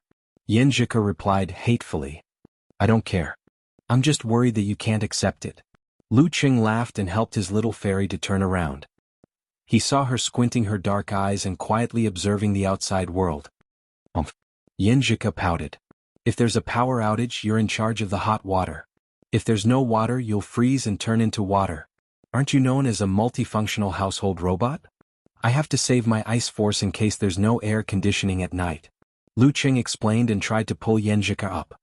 No. Xianxia shook her head like a rattledrum. She lifted her right foot and pressed it against Lu Cheng. She even used a repulsive force. Lu Cheng easily broke through the repulsive force and grabbed her foot. He stretched out his fingers and scratched it a few times. His little fairy wriggled like a fish and laughed shyly and angrily. She hurriedly withdrew her foot and sat up abruptly. After playing around for a while, the atmosphere gradually heated up. Suddenly the girl gasped and said, "Shower first, shower first." "Who said she didn't want a shower just now?" Luqing said vaguely. "Don't you know? Don't you know that girls are fickle?" Xianxia resisted with all her might. "Then go shower." Luqing carried the girl in his arms. No, I don't want to shower with you." The topic seemed to return to the beginning, but it gradually quieted down. After some time the couple lay on the bed. One was physically and mentally satisfied, while the other was smiling like a peach blossom. "I'm thinking of a technical problem," Luqing said thoughtfully. I'm not listening. It must be extremely dirty." Xianxia closed her eyes and shook her head. "I'm talking about your supernatural ability." Luqing snickered, but before he could finish, he was interrupted by the girl. "I already said I'm not listening. Your mind is so dirty." In the midst of their banter, they suddenly heard a loud boom. It seemed like an explosion had happened somewhere in the city. Immediately after, firecracker-like sounds came from all over the city. "What's wrong?" Luqing sat up. Xianxia picked up her phone and saw a message from the embassy. It said, "You're in trouble. Nile is in turmoil, suspected to be a coup d'état. All Chinese citizens are advised not to go out blindly. If necessary, please head to the embassy, consulate, or Chinese company's premises and wait for evacuation." At the same time, Luqing also received the message. The couple looked at each other, feeling a little unreal. Something big happened just like that? P.S. For the sake of harmony, the war-torn zones and their surroundings do not correspond to the real world. Please don't make wild guesses. Chapter 592. Without much confusion, Luqing cleared his mind and said calmly to Xianxia, "Cuckoo, I'll call the embassy to confirm the situation so that we won't lose contact. Pack your luggage. Put the important and necessary things in your backpack. Don't bring too many clothes, just 2 sets will do. Throw the rest in your suitcase and be prepared to throw them away if you can't take them with you." The message he just sent included the embassy's landline. It was the first time for Xianxia to encounter such a situation, so it was natural for her to be flustered. However, after hearing Luqing's calm tone and feeling his confident attitude, she quickly calmed down. She seemed to have a plan in mind. She nodded gently and answered, "Okay." She put on her clothes and walked quickly to the sofa. She opened the suitcase and took out the necessary items. Luqing held his phone and stood in front of the floor-to-ceiling window. While looking at the burning buildings outside, he dialed the embassy's landline. Maybe it was because there were too many people calling back after receiving the message, but all 3 landlines were busy. He couldn't get through, so he decided to look for his master. "Hey brat, I didn't expect you to experience this kind of thing. Back in the days when I was in the war-torn zones." Geezer sure bragged casually. The corner of Luqing's mouth twitched. He almost couldn't control himself and interrupted this unreliable old man. After saying a few words, jianghu smacked his lips and said, "East of the Nile is the war-torn zone. It's going to connect together. This old man was still thinking about when I should send you there for training. Great, I've encountered it myself. I won't say more. I'll ask for the military's contact number in Nile, not the embassy's." "Won't say more. That's called not saying more." Luqing face-bombed and cursed silently. After waiting for more than a minute, Geezer sure sent a message with the phone number. The gunshots outside were getting louder and louder. It was as if the whole city was being fried. The lights around them flickered on and off, making the hotel look like an isolated island in the middle of a vast ocean. Luqing had been through a lot. Under such circumstances, he remained calm and composed. He calmly called the military personnel sent to him. "Hello, who is this?" After the call was connected, the person on the other side asked in English vigilantly. Luqing wanted to imitate the Dragon King's simple, "I'm Qin Chi Tao," and introduce himself. But considering his own popularity, he had to spend a little more effort. "I'm Luqing, a disciple of the Ice God sect. I'm currently traveling in Nile with my girlfriend. I couldn't contact the embassy, so I got your number through my master." "Heaven-shaking roar?" the other side asked in surprise and delight. Obviously, they had heard of this heavenly son of heaven. "I won't be happy with your answer," Luqing complained to himself. "Yes, what happened to Nile? What should we do?" The military personnel pondered for a moment before replying. "Tonight's incident happened very suddenly. There weren't any demonstrations as a prelude. The information we have gathered isn't comprehensive enough. So far, we can only confirm one thing. Many tribes in Nile have formed anti-government armed forces and are fighting fiercely with the Central Army. According to reliable sources, more than 5 brigades of the Central Army have already defected. There are quite a few mighty ones with physical invulnerability as well as many inhumans. He paused for a moment before adding, "This is rather strange. In Nile, the pharaoh has a very high reputation. Most of the mighty ones are willing to listen to his orders. If he were to make a speech on television, things wouldn't be so chaotic. In the end, it's as if the pharaoh has gone missing." After a while, the military personnel returned to the main topic. "With your strength, there shouldn't be any problems as long as you aren't targeted. Where are you currently?" "Tetons," Lu Qing replied succinctly. "That's a little out of the way. There aren't any projects nearby." The military personnel pondered for a few seconds before continuing. "Currently there are two paths. The first is to head north along the Nile River and rendezvous with the workers of a few enterprises at Kukhang. Then head towards Dika. Once you reach Dika, you can evacuate via plane or ship. If this path isn't accessible, you can head northeast to the port city of Fartuat at the edge of the Sea of Death. We will coordinate with ships to pick you up. However, don't be anxious. Perhaps the chaos will die down by daybreak. I will inform you if we decide to evacuate." Lu Qing had a plan in mind. He replied calmly, "Okay." Putting down his phone, he listened to the sparse gunshots. He turned to Xianxia and saw that she had already moved the important items into two backpacks, one big and one small. The rest was left in the trolley box. She would take what she could and leave what she couldn't. "Let me give it a try." Lu Qing comforted his little fairy with a smile. "What do you want to try?" Xianxia was confused. Lu Qing didn't answer. He walked to the side, carried his luggage and twisted his body on the spot. He launched an elbow strike and threw a punch, causing the air to crackle. "Not bad. It doesn't affect my movements. I don't need to change my fighting style." He nodded in satisfaction. "Indeed, I have to give it a try." Xianxia's pink lips parted slightly. She had a look of realization mixed with annoyance. Then she followed Lu Qing's example and carried a small black backpack. She exercised her fists and legs to get used to the feeling of something swaying behind her back. "I'm a little nervous but also a little excited." She pursed her lips and nodded slightly. She had always wanted to travel the world with her sword. However, she was still a little scared when something really happened. Lu Qing chuckled. There wasn't a hint of worry in his eyes. "It might not be the worst development. The military wants us to wait and see. Could take a nap. Don't be in a hurry to use the wholeness formula. Rest up and prepare for what comes next." "What about you?" Xianxia asked instinctively. "Me? I'm still in good spirits. I'll check the terrain first and be on guard against possible disturbances outside. I'll take a nap after you get enough sleep," Lu Qing replied in his usual tone. "All right." At times like this, Xianxia didn't try to persuade or argue. She obediently followed his instructions and lay on the bed with her clothes on.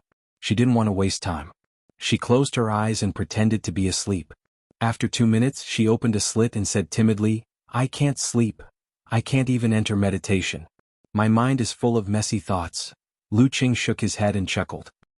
He sat beside her and reached out to massage her temples. He kept chanting, "Confrontation. Confrontation.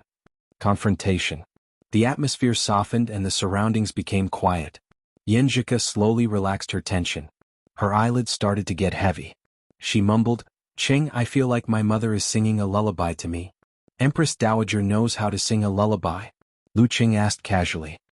"No." Xianxia replied with a smile. "No. Then why do you say it's like?" Lu Qing was amused and surprised. "Anyway, it's like, if she sings it, it should feel like this." Xianxia emphasized and slowly fell asleep. When she fell asleep, Lu Qing looked outside and listened to the surroundings. He also searched and downloaded a detailed map of Nile before the internet was disconnected.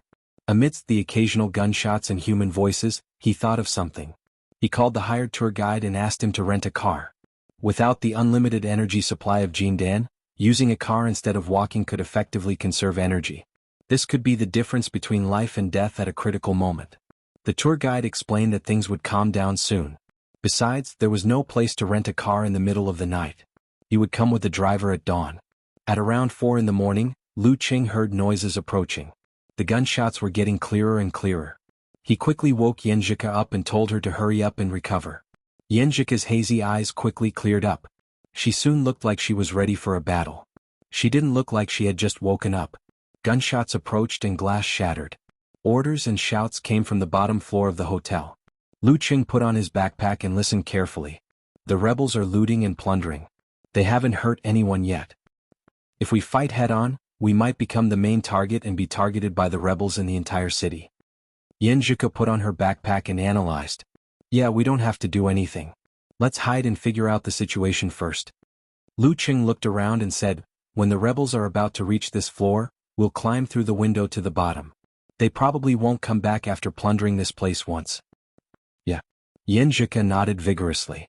Luqing looked at the thumb-sized cars on the ground and asked Xianxia with a smile, are you scared? No. I'm not afraid of heights. I'm almost at the dance stage. Xianxia raised her chin and said, besides, we've already jumped buildings before. While they were talking, they heard a mixture of local dialect and English at the elevator entrance and the emergency exit.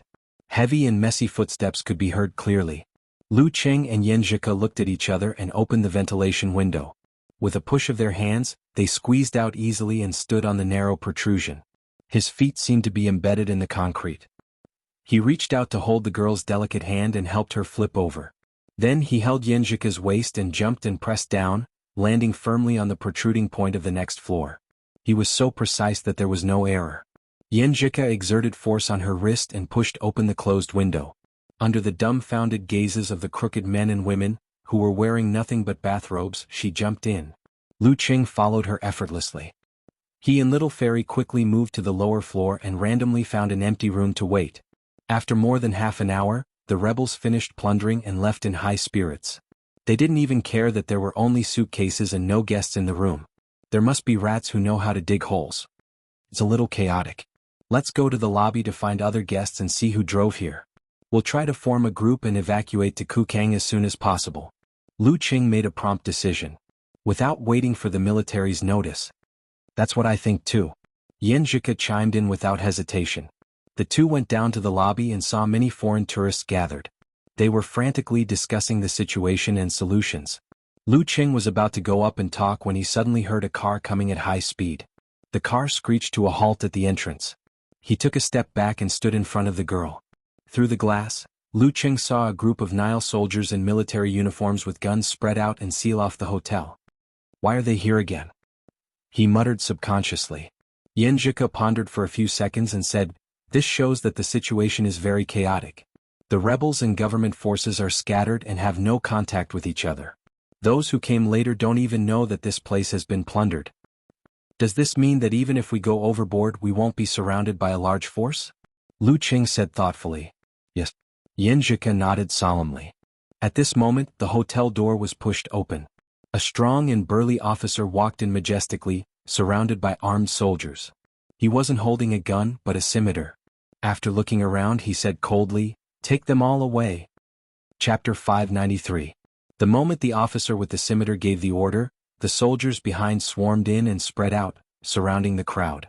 The black and heavy muzzles of their guns were leveled at them like evil and terrifying eyes. The foreign tourists were so frightened that they lost their voices and dared not move. Not all of the soldiers remained in place. 90% of them passed by and came to the elevator. Half of them took the elevator while the other half climbed the safety passageway. Their footsteps were heavy and messy, as though they were going to search floor by floor and not miss a single guest.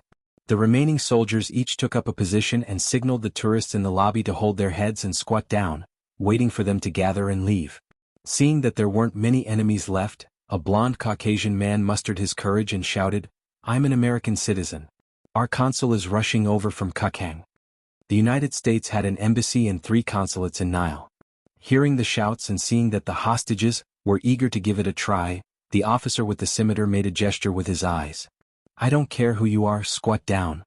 A soldier rushed over, raised the butt of his gun, and smashed it on the blond Caucasian man's back. He screamed in pain and staggered forward. Bam! The soldier kicked the back of his leg with his leather boot, causing the American tourist to kneel heavily on one knee.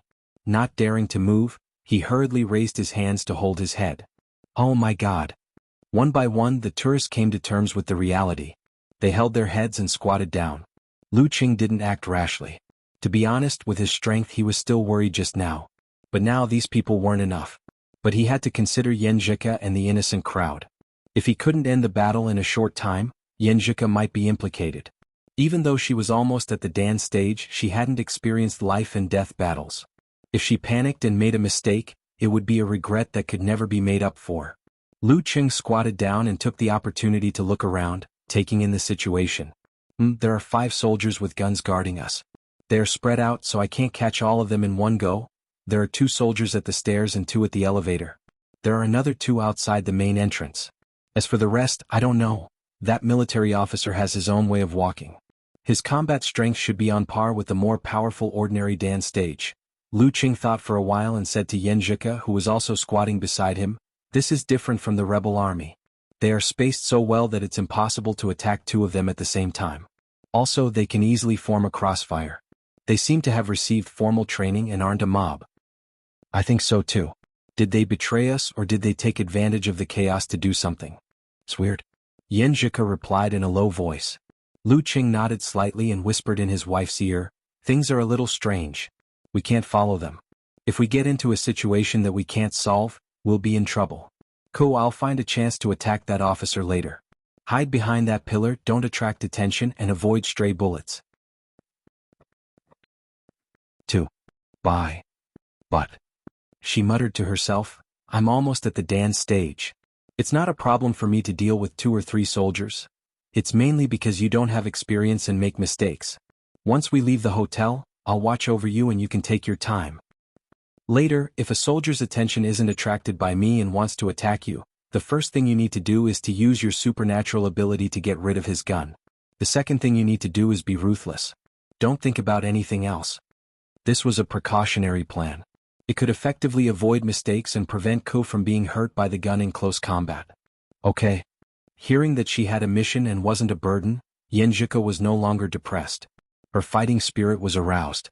She repeated silently, "Get rid of the gun. Be ruthless. Get rid of the gun. Be ruthless." As a top student, she had already started to plan how to use her supernatural ability and martial arts to get rid of the gun. Seeing that all the hostages were squatting down, the soldier who knocked over the American tourists walked back to his original position. When he passed by a mixed-race tourist with exaggerated breasts, he extended his leg to feel them and let out a vulgar laugh. "You." The female tourist was angry, but she didn't dare to say anything. "Oh, be careful. We'll talk about this after we bring all of them back," reminded the officer with the scimitar. "Talk about this? How can we talk about this?" Many tourists in the lobby suddenly understood. Their bodies started to tremble uncontrollably and they cried out loud. It was as if they could already foresee the tragic ending. Bam! The soldier who was reprimanded fired a shot at the window on the other side. He shouted angrily, "Shut up!" At this moment, Lu Qing transmitted a message to Xianxia. "Now!" Flames and frost rose from the surface of his body. Suddenly, a crimson fireball and a crystal cold light swirled around each other. The fireball and cold light instantly disintegrated into 9 balls. As Lu Qing leaped, they shot towards the 5 soldiers, the stairs and the elevator. They were like arrows released from a fully drawn bow. After obtaining the complete set of cultivation techniques, Lu Qing didn't waste it. He combined them with his own techniques and developed several application techniques for Ice Force and Fire Force. Boom! The nearest soldier was smashed in the face by the fireball. His head was badly bruised and charred. He threw away his gun in pain and fell to the ground, struggling. Gradually he fell silent. Of the 2 soldiers who were slightly closer to him, one of them had his arm unnaturally twisted by the explosion and rolled to the side twice. The other one was covered in a layer of ice. His eyes were confused, his movements were slow, and his whole body was stiff like a rusty robot. The other 2 soldiers and the guards at the stairs and elevator reacted in time due to the distance. They rolled or dodged skillfully. Xianxia followed the plan. She supported herself with her hand and flipped to the back of the pillar on the right. Lu Qing didn't care about anything else. He landed not far from the officer with a single leap. A flaming red scimitar was coming at him. The officer's face was cold. He expanded his back muscles and arms, as if he was going to cut through metal with one strike. Lu Qing's body paused. He gathered his qi and blood and changed his rhythm. Then he took a step diagonally, shook out his right arm and punched the side of the officer's scimitar. Bam! Bam! Bam! Bam! The place where he was originally standing was filled with bullets and sparks. It was the hurried counterattack of the remaining soldiers. They didn't dare to shoot directly at Lu Qing's body. They were afraid that if he dodged, they would accidentally hurt the officer. Bam! Lu Qing's body grew taller and bigger, like a god descending from the sky. He punched the side of the officer's scimitar fiercely. Crack! Under the punch, the scimitar broke like a piece of paper and hit the officer's shoulder, breaking his collarbone into 2 pieces. He couldn't maintain his cold face and staggered with a twisted expression. Bam! Lu Qing reached out with his left hand and grabbed the other arm of the officer. Then he poured the ice spirit force into the officer, making him stiffen and shiver. A grab followed by a press, he pushed the officer back 2 steps. Stars were splattered on the ground behind him. With a pull of his hand and a turn of his body, Lu Qing hid behind the officer and shouted in English, "Stop! Put down your guns." At this moment, Xianxia saw a soldier circling to the side of Lu Qing's temple secretly. Her heart tightened and she instinctively activated the plan. The muzzle of the soldier's gun suddenly became heavy and dropped to the ground. Then a slender and well-proportioned leg kicked the gun away with a bang. Xianxia's mind was filled with what she had just repeated. Without thinking, she stomped on the ground, turned around and kicked again. Bam! Her left leg tightened into a whip and whipped between the soldier's legs. Poof! The sound of something breaking was heard. The soldier's eyes rolled back and he fainted. His lower body was quickly soaked. Lu Qing shouted again, "Stop!" At the same time he held the frozen officer and circled him. The soldiers and survivors who rushed in from the gate stopped and didn't dare to move. Lu Qing looked around and said, "Put down your guns." He made a gesture of breaking the officer's throat. The soldiers hesitated and threatened, but what they got in return was the officer's broken arm. Thus they threw away their guns without a leader. Lu Qing ordered them to make way and shouted to the rest of the tourists, "Hurry up and leave." The group of tourists seemed to have woken up from a dream. They even forgot to thank him and hurried out of the door. In 2s and 3s they found a car and left.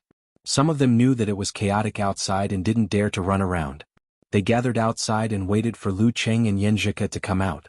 Lu Qing carried the speechless officer and approached his wife. He glanced at the unconscious soldier who was bleeding and bleeding. You asked me to be more ruthless." Xianxia explained blankly and absent-mindedly. "Well done." Lu Qing praised sincerely. He held the officer hostage and brought Xianxia out of the hotel slowly. They got into the rough jeep. After waiting for a while, when the remaining soldiers came down with the other tourists, he made another threat to let them go and let everyone leave separately. Next, he didn't try to unite the foreigners who stayed behind. Instead, he ordered Xianxia to drive to the north. If there were people who could and were willing to follow, let them follow. There was no need to delay. To him, the safety of his little ferry was the most important thing. Tetan's city in the government building. A young general with blue eyes and a thick beard finished listening to the report and picked up the hotel's check-in documents. "Lu Qing! Lu Qing!" The general roared. "Are those intelligence officers drowned in donkey dung? Why didn't they monitor and report such people entering the country?" An official beside him smiled bitterly. "General Ferrio, many of them have been transferred. They don't have enough manpower. Moreover, everyone's mind isn't on this." "Hope everything goes smoothly," the young general prayed and stood up suddenly. "I'll handle this." After driving for a while in the dark, Lu Qing remembered that the jeep might have a positioning device. He was about to find a way to change vehicles and interrogate the officer when he received a message from the Chinese military. "Things are complicated. Evacuate as soon as possible. Follow the original 2 routes. There are still 4 tourists from our country in Tetons. If it's convenient, I hope you can bring them along. They are currently hiding in the ground floor car park of the Salagu supermarket." Chapter 594. Stepping on the officer, Lu Qing read the message to Xianxia. Before he could ask, Xianxia looked straight ahead and turned the steering wheel. "Go." Lu Qing was confused. "Don't you want to discuss whether to go or not with me?" Xianxia drove the car fast in the middle of the night. "My answer is yes." At this point, she pursed her lips and revealed a faint self-deprecating smile as she said, "If the situation was dangerous, I definitely wouldn't agree to go. But now I can handle it. Isn't it natural to pick up a few people on the way and help my compatriots? I have you by my side and my strength is not bad. But when I encounter this kind of situation, I still feel panic, confusion, and fear. Although I slowly calm down, I can't be as rational as usual. Some of the words I said and some of the reactions I showed before became my unreasonable self that I don't like. I'm like this, let alone them. If I put myself in their shoes, they must be very scared, terrified, and uneasy at this time. They really want help and rescue. So I've always said that there's a difference between those who are close to me and those who are distant from me, and that I'm more indifferent to those who are further away from me. I can pity them, but I definitely won't worry about them. Now it seems that I'm not that selfish after all. Lucheng listened quietly, then chuckled and said, "This is already very good." He pressed the keyboard and replied to the military personnel, "I'll take them with me." After sending the message, he remembered his worries and hurriedly told Xianxia that the military jeep might have a positioning device so that she could prepare to change cars. "In the middle of the night, without a key, can you open the door and drive the car?" Xianxia asked. "I can't." Lucheng was almost speechless. "I haven't learned this skill. In movies and TV series, there are often scenes of directly pulling the wires and connecting the ignition to start the car. But I haven't tried it and I don't know if it works." No wonder the seniors said that it's always good to have more skills in the martial arts world. At this time, Xianxia rolled her eyes and said, "Actually, the positioning device is easy to solve. My supernatural ability is similar to a magnetic field, so I can interfere with it." "Will it also interfere with the driving of the car?" Lucheng deliberated and asked. "I don't know about that." Xianxia was silent for a few seconds before she gave her opinion. "Why don't you give it a try?" "Okay." Lucheng was ready. After a while, the jeep was stable again. Xianxia said happily, "No problem." "That's good." Lucheng wiped his non-existent cold sweat and began to use the army formula and his aura, trying to break the officer's defenses and get useful information from him. Know yourself and know your enemy and you will win every battle. After driving for a while, Xianxia said faintly, "Cheng, how do you get to that xilagu?" Lucheng was stunned for a moment and found it hard to answer. After a few seconds of silence, he said with relief, "I downloaded the map. In the corner of the underground parking lot of Saragu supermarket, Ma Chaoyang hid in the shadows, using the support pillars as cover. He was a veteran backpacker and was currently on an experiential trip around Nile. Behind the SUV beside him was a family of 3. They set off from Dika and traveled all the way to Tetons. Due to the invasion of the hotel by the rebels, they took the opportunity to escape to a nearby area and met Ma Chaoyang. Under his suggestion, they hid in the parking lot and waited for the chaos to pass. What should we do? Will it be chaotic for a long time? Zhou Yong, a middle-aged man with a beer belly and a parted hairstyle, asked in a low voice. There was still a lingering panic in his voice. His wife, Li Xiaoyun, whose hair was in a mess, hugged her daughter, Zhou Xianying, who was only 11 or 12 years old. She kept looking left and right, afraid that the group of barbaric, vicious, and inhumane Nile soldiers would jump out from any corner. In the process of escaping from the hotel, if it weren't for a few rebels attracting attention, they wouldn't have escaped so smoothly. At the same time, they also witnessed the bloody scene of the rebels being beaten to death and injured.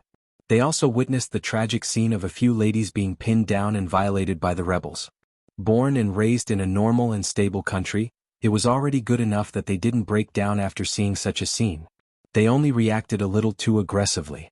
Ma Chaoyang had passed by the border of the war-torn zones before and could be considered experienced. He shook his phone and said, "I've contacted the embassy. They said they will think of something. There will definitely be a way." "Okay." Zhou Yong calmed down a little when he thought of having backup. At this moment, Ma Chaoyang's phone, which showed signs of disconnection from time to time, rang. There was a message. He looked down and a surprised smile appeared on his face. He blurted out, "The embassy has replied. They said that someone is coming to pick us up. We will retreat to Kukhang and meet up with the main force. They told us not to wander around and to wait here patiently." As he said these words, he couldn't help but tear up. It felt good to not be abandoned. It felt good to have someone to worry about and help. It was like being alone outside all year round. At the most difficult time, he suddenly received a call from his mother. Okay. Zhou Yong let out a long sigh, as if he had seen the light in the darkness and grabbed onto hope. He turned to his wife and daughter and said, "Don't be afraid. The embassy has sent someone over. It will be fine." Okay. Li Xiaoyun and Zhou Xianying nodded in unison, as if they had found their backbone. The waiting time was equally unbearable. They didn't dare to move, so they could only look at their watches and change their posture. It was as if they had lice. Why aren't they here yet? Li Xiaoyun couldn't help but mutter in the quiet underground parking lot. It's chaotic outside. They won't be here so soon. Ma Chaoyang was also anxious, but he still replied to calm the atmosphere and comfort himself. At this moment, the elevator in the distance arrived and a few footsteps were heard. "They're here." Zhou Xianying exclaimed in surprise, but her father covered her mouth. Zhou Yong shook his head at her with lingering fear, indicating that they should wait a little longer. Earlier in the hotel, some tourists thought that the police had arrived and rushed out excitedly, but they were caught by the rebels. As for the outcome, it was not hard to imagine. Tap tap tap. The heavy footsteps drew closer and a voice spoke in unfamiliar English. Where is your car? In front. It's right in front. Most of my money and jewelry are there, a low female voice answered in a panic. Ma Chaoyang, Zhou Yong and the others' hearts sank. They instinctively curled up into a ball, trying to hide as much as possible. Through the windshields on the opposite side, they could vaguely see 4 people dressed in rebel uniforms escorting a pretty white woman to the side of a crimson sedan. One of them seemed to be the leader. He stood alone by the side, while the other escorts occasionally rubbed the white woman's chest and lower body. In the compartment in front of the passenger seat, the white woman pointed at the crimson sedan with her chin. A rebel soldier took out the car key and pressed it, unlocking the door. Then he went around the sedan and opened the door, trying to take something out of the compartment. The soldier who seemed to be the leader moved closer to the sedan to prevent his subordinates from taking the opportunity to hide the valuables. The rest of the escorts couldn't help but look at the opposite side. Seeing this, the white woman suddenly moved. She stomped her right foot to the side and pressed the tip of a soldier's foot. At the same time, she half squatted and swung her left elbow backward, hitting another soldier in the crotch. Ouch! Ouch! One of the soldiers hugged his foot while the other covered his crotch, forgetting to shoot. The white woman immediately turned around and ran quickly, trying to escape. Bang! Bang! Bang! After a few gunshots, she stopped and fell to the ground. The back of her head was blown open by the bullets. Red and white blood flowed all over the ground, accompanied by the victim's normal incontinence. The soldier who was the leader blew on the front end of the large-caliber pistol like he did in foreign movies. He was very pleased with himself. He had received formal training and was a rare sharpshooter in the tribe. At this time, Zhou Yong covered the mouths of his wife and daughter tightly, his face full of horror. The scene just now almost made him cry out involuntarily. No! The soldier who was searching the sedan raised his head in frustration. That bitch! He looked at the dead white woman and muttered softly, "What a pity!" The leader's face darkened as he waited for his 2 injured subordinates to recover. To Ma Chaoyang, Zhou Yong, Li Xiaoyin, and Zhou Xianying, these few short minutes felt like years. They practically counted every second that passed, and even the sound of their breathing became soft, afraid that they would be discovered if they were just a little bit louder. After a while, except for the soldier whose crotch was injured, the rest of the rebel soldiers began to smash the windows of the surrounding cars. They searched for anything left inside, causing waves of alarms to ring. Perhaps they were tired, or perhaps they felt that this was not a big gain and that they might as well rob other places. The group of soldiers left the parking lot not long after, leaving behind a silence filled with the smell of blood. Ma Chaoyang and Zhou Yong looked at each other, exhaled, and collapsed. They did not know when this nightmare would end. At this time, they heard the familiar Huanatian language and they heard standard Mandarin. Ma Chaoyang? Zhou Yong? The people from the embassy are here? Is the rescue team here? Ma Chaoyang and the others jumped up and ran out. At this moment, the Huanatian language that they used to find so ordinary was like the sound of nature from the light, so intimate and so pleasant to the ears. When they came out of the hiding place, they saw a couple. They were very young and looked more like a college couple. The girl was beautiful and elegant, like a light source in the darkness. The young man was chiseled and calm. Although he was not a soldier, the latter had a calming and comforting power. Zhou Yong, Li Xiaoyin, and the others felt like they had just escaped death. They instinctively said, "You." Lu Qing interrupted them and said with a smile, "We are from the military. We came here according to the embassy's instructions. Don't waste any more time. Get out of here as soon as possible." Hearing this, Ma Chaoyang and the others could no longer hold it in. Their vision blurred. "P.S. Zhou Yong, please recommend me. Damn, I'm allergic. The punctual update record I've maintained for several days is gone." Chapter 595.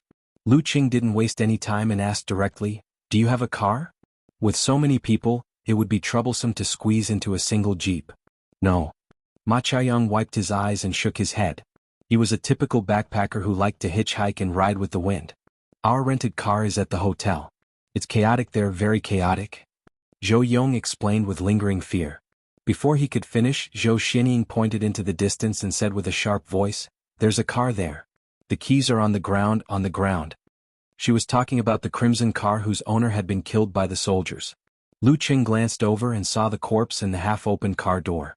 He immediately understood what was going on. He didn't say anything more and changed the topic. "Which one of you knows how to drive?" "Me." Zhou Yong swallowed his saliva and raised his hand. "Me too." Ma Chaoyang occasionally went on road trips. Lu Qing nodded. Just as he was about to let them take turns driving the crimson car, he suddenly had an idea. He deliberated for a few seconds and looked at Xianxia beside him. Let's change cars. That jeep is for military use and is too eye-catching. It's easy to be spotted by drones and the like. Besides, maintaining your supernatural ability will consume a lot of energy.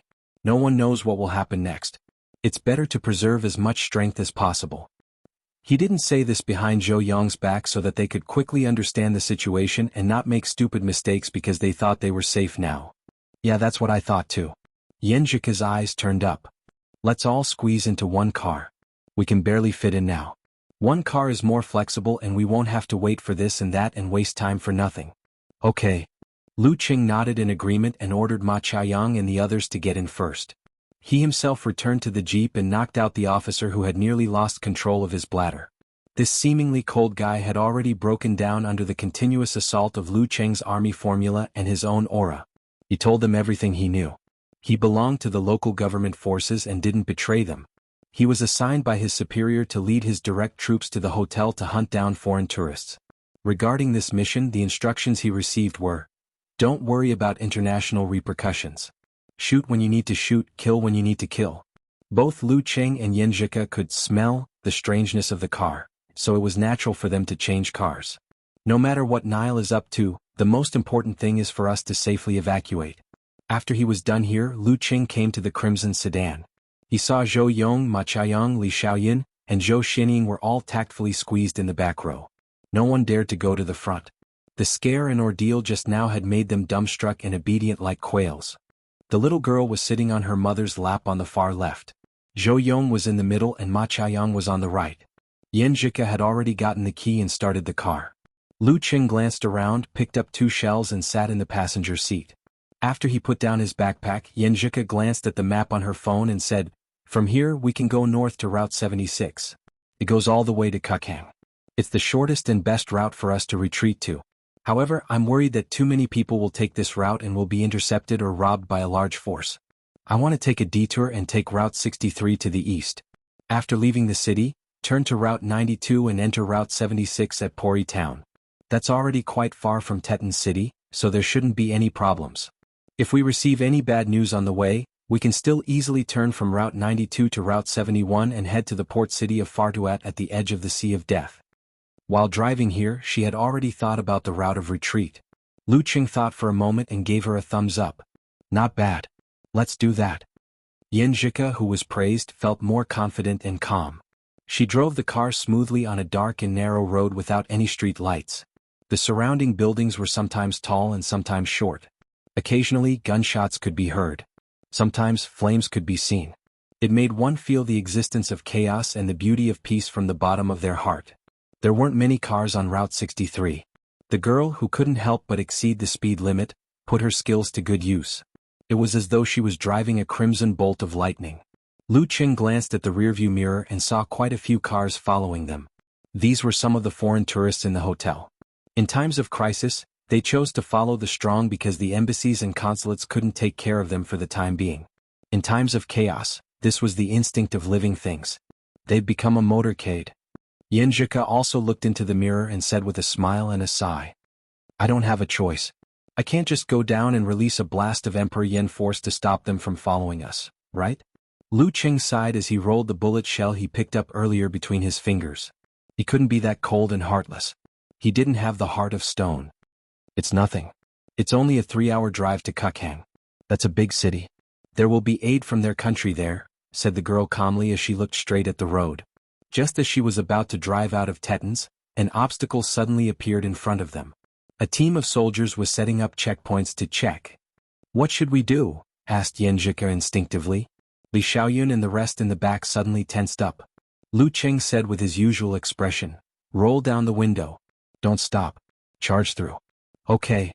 After Xianxia rolled down the windows on both sides, she stepped on the accelerator pedal to the maximum, making the car let out a loud thud. Virum. The car was like an arrow released from a bow and approached the checkpoint with a whoosh. The group of soldiers panicked at first, then raised their guns. Lu Qing extended his right hand out of the window and rubbed his index and middle fingers together. The bright yellow bullet shell immediately flew out. It was so fast that it looked like it had just left the barrel of a gun and created dazzling sparks. Bam! The bullet shell penetrated the forehead of a soldier and exploded with a boom. It was as though a cannon had struck this place. Countless bones flew out along with the red light. The rest of the people were screaming in pain. They covered their heads and scurried away like rats, showing the true colors of an unorganized and untrained rebel army. Gotcha. The car crashed through the railing and wanted to speed through. An officer calmed himself down and took the opportunity to shoot at the driver's seat. With a casual flick of his left wrist, another shell flew out. This time it was faster and more urgent than the previous one. Boom. The officer was instantly enveloped in red flames. His badly damaged body scattered around. The crimson car rushed through the checkpoint and drove into the long road of yellow sand, followed by one car after another. The team that had lost their officer retreated back to the base in a sorry state. They saw their superior, Brigadier General Ferrio. This young man with eyes as blue as the ocean and a face full of mature facial hair led the guards. With his hands behind his back, he patrolled the front of the defeated soldiers. "Sir General, this is what happened." The adjutant of the defeated team stepped forward and finished his report. Ferrio nodded slightly. He took a few steps without commenting, then turned and walked towards the helicopter not far away. Halfway through the journey, he nonchalantly instructed the guards, "Don't worry. They killed international friends, which is a serious violation of the law of war and trampled on humanity. Execute them all." "Yes, Sir General." The captain of the guards saluted. "Oh, spare us." The group of defeated soldiers came to their senses.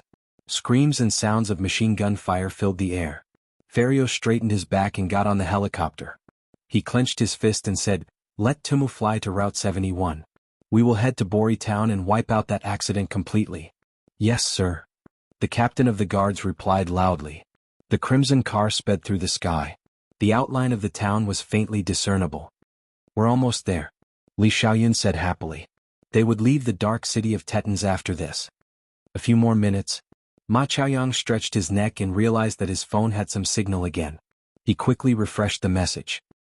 "The situation in Dika is out of control. The rebel army is looting and the government army has started to take on the role of bandits.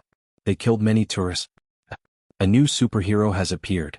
Ma Chaoyang read out the situation from last night. "Superhero?"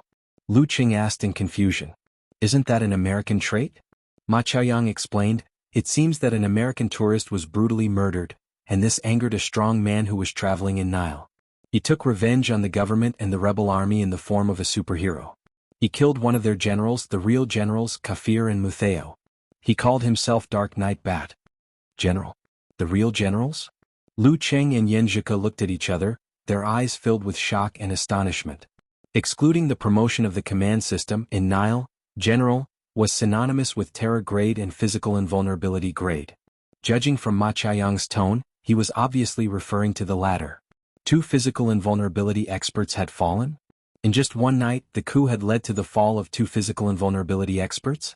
In a one-on-one fight between physical invulnerability experts, it was easy to win but difficult to kill. Was that Dark Knight Bat a taboo-level superhero? Or was he not the only one? Moreover, why would the 2 parties involved in the coup provoke foreigners for no reason? Why was the situation so out of control? Was military discipline completely disrupted? The development of this matter was getting weirder and more exaggerated. "We have to evacuate as soon as possible." Lu Qing and Yanzhika understood each other's eyes. One sped up the car while the other observed the surroundings. Vroom vroom vroom. The family car was driven like a supercar and flew into the town. There were checkpoints set up by soldiers at the front and a helicopter hovered above. Lu Cheng's eyelids twitched. His instincts told him that there was going to be big trouble. "Turn around." "No, wait a while more," he said calmly. After a dozen seconds, an off-road vehicle in front of them charged towards the checkpoint, taking advantage of its heavy weight. Amidst the sounds of gunfire, it broke through the barrier. Suddenly, a rocket flew through the air and hit the off-road vehicle with a bang. Boom. The violent explosion stopped the following vehicles in their tracks. Flames billowed like mushrooms. In the helicopter, Ferrio held a cigar and watched the scene leisurely. His military uniform was neat and tidy. Cars turned around frantically. Only then did Yanzhika move. She blended in with the crowd and didn't attract any attention. At this moment, another beam of fire shot out from the helicopter and hit the back, causing another loud sound and intense fireworks. Everyone stop your vehicles and be checked one by one, the officer guarding the checkpoint shouted with a loudspeaker. P.S. Looking for recommendation votes?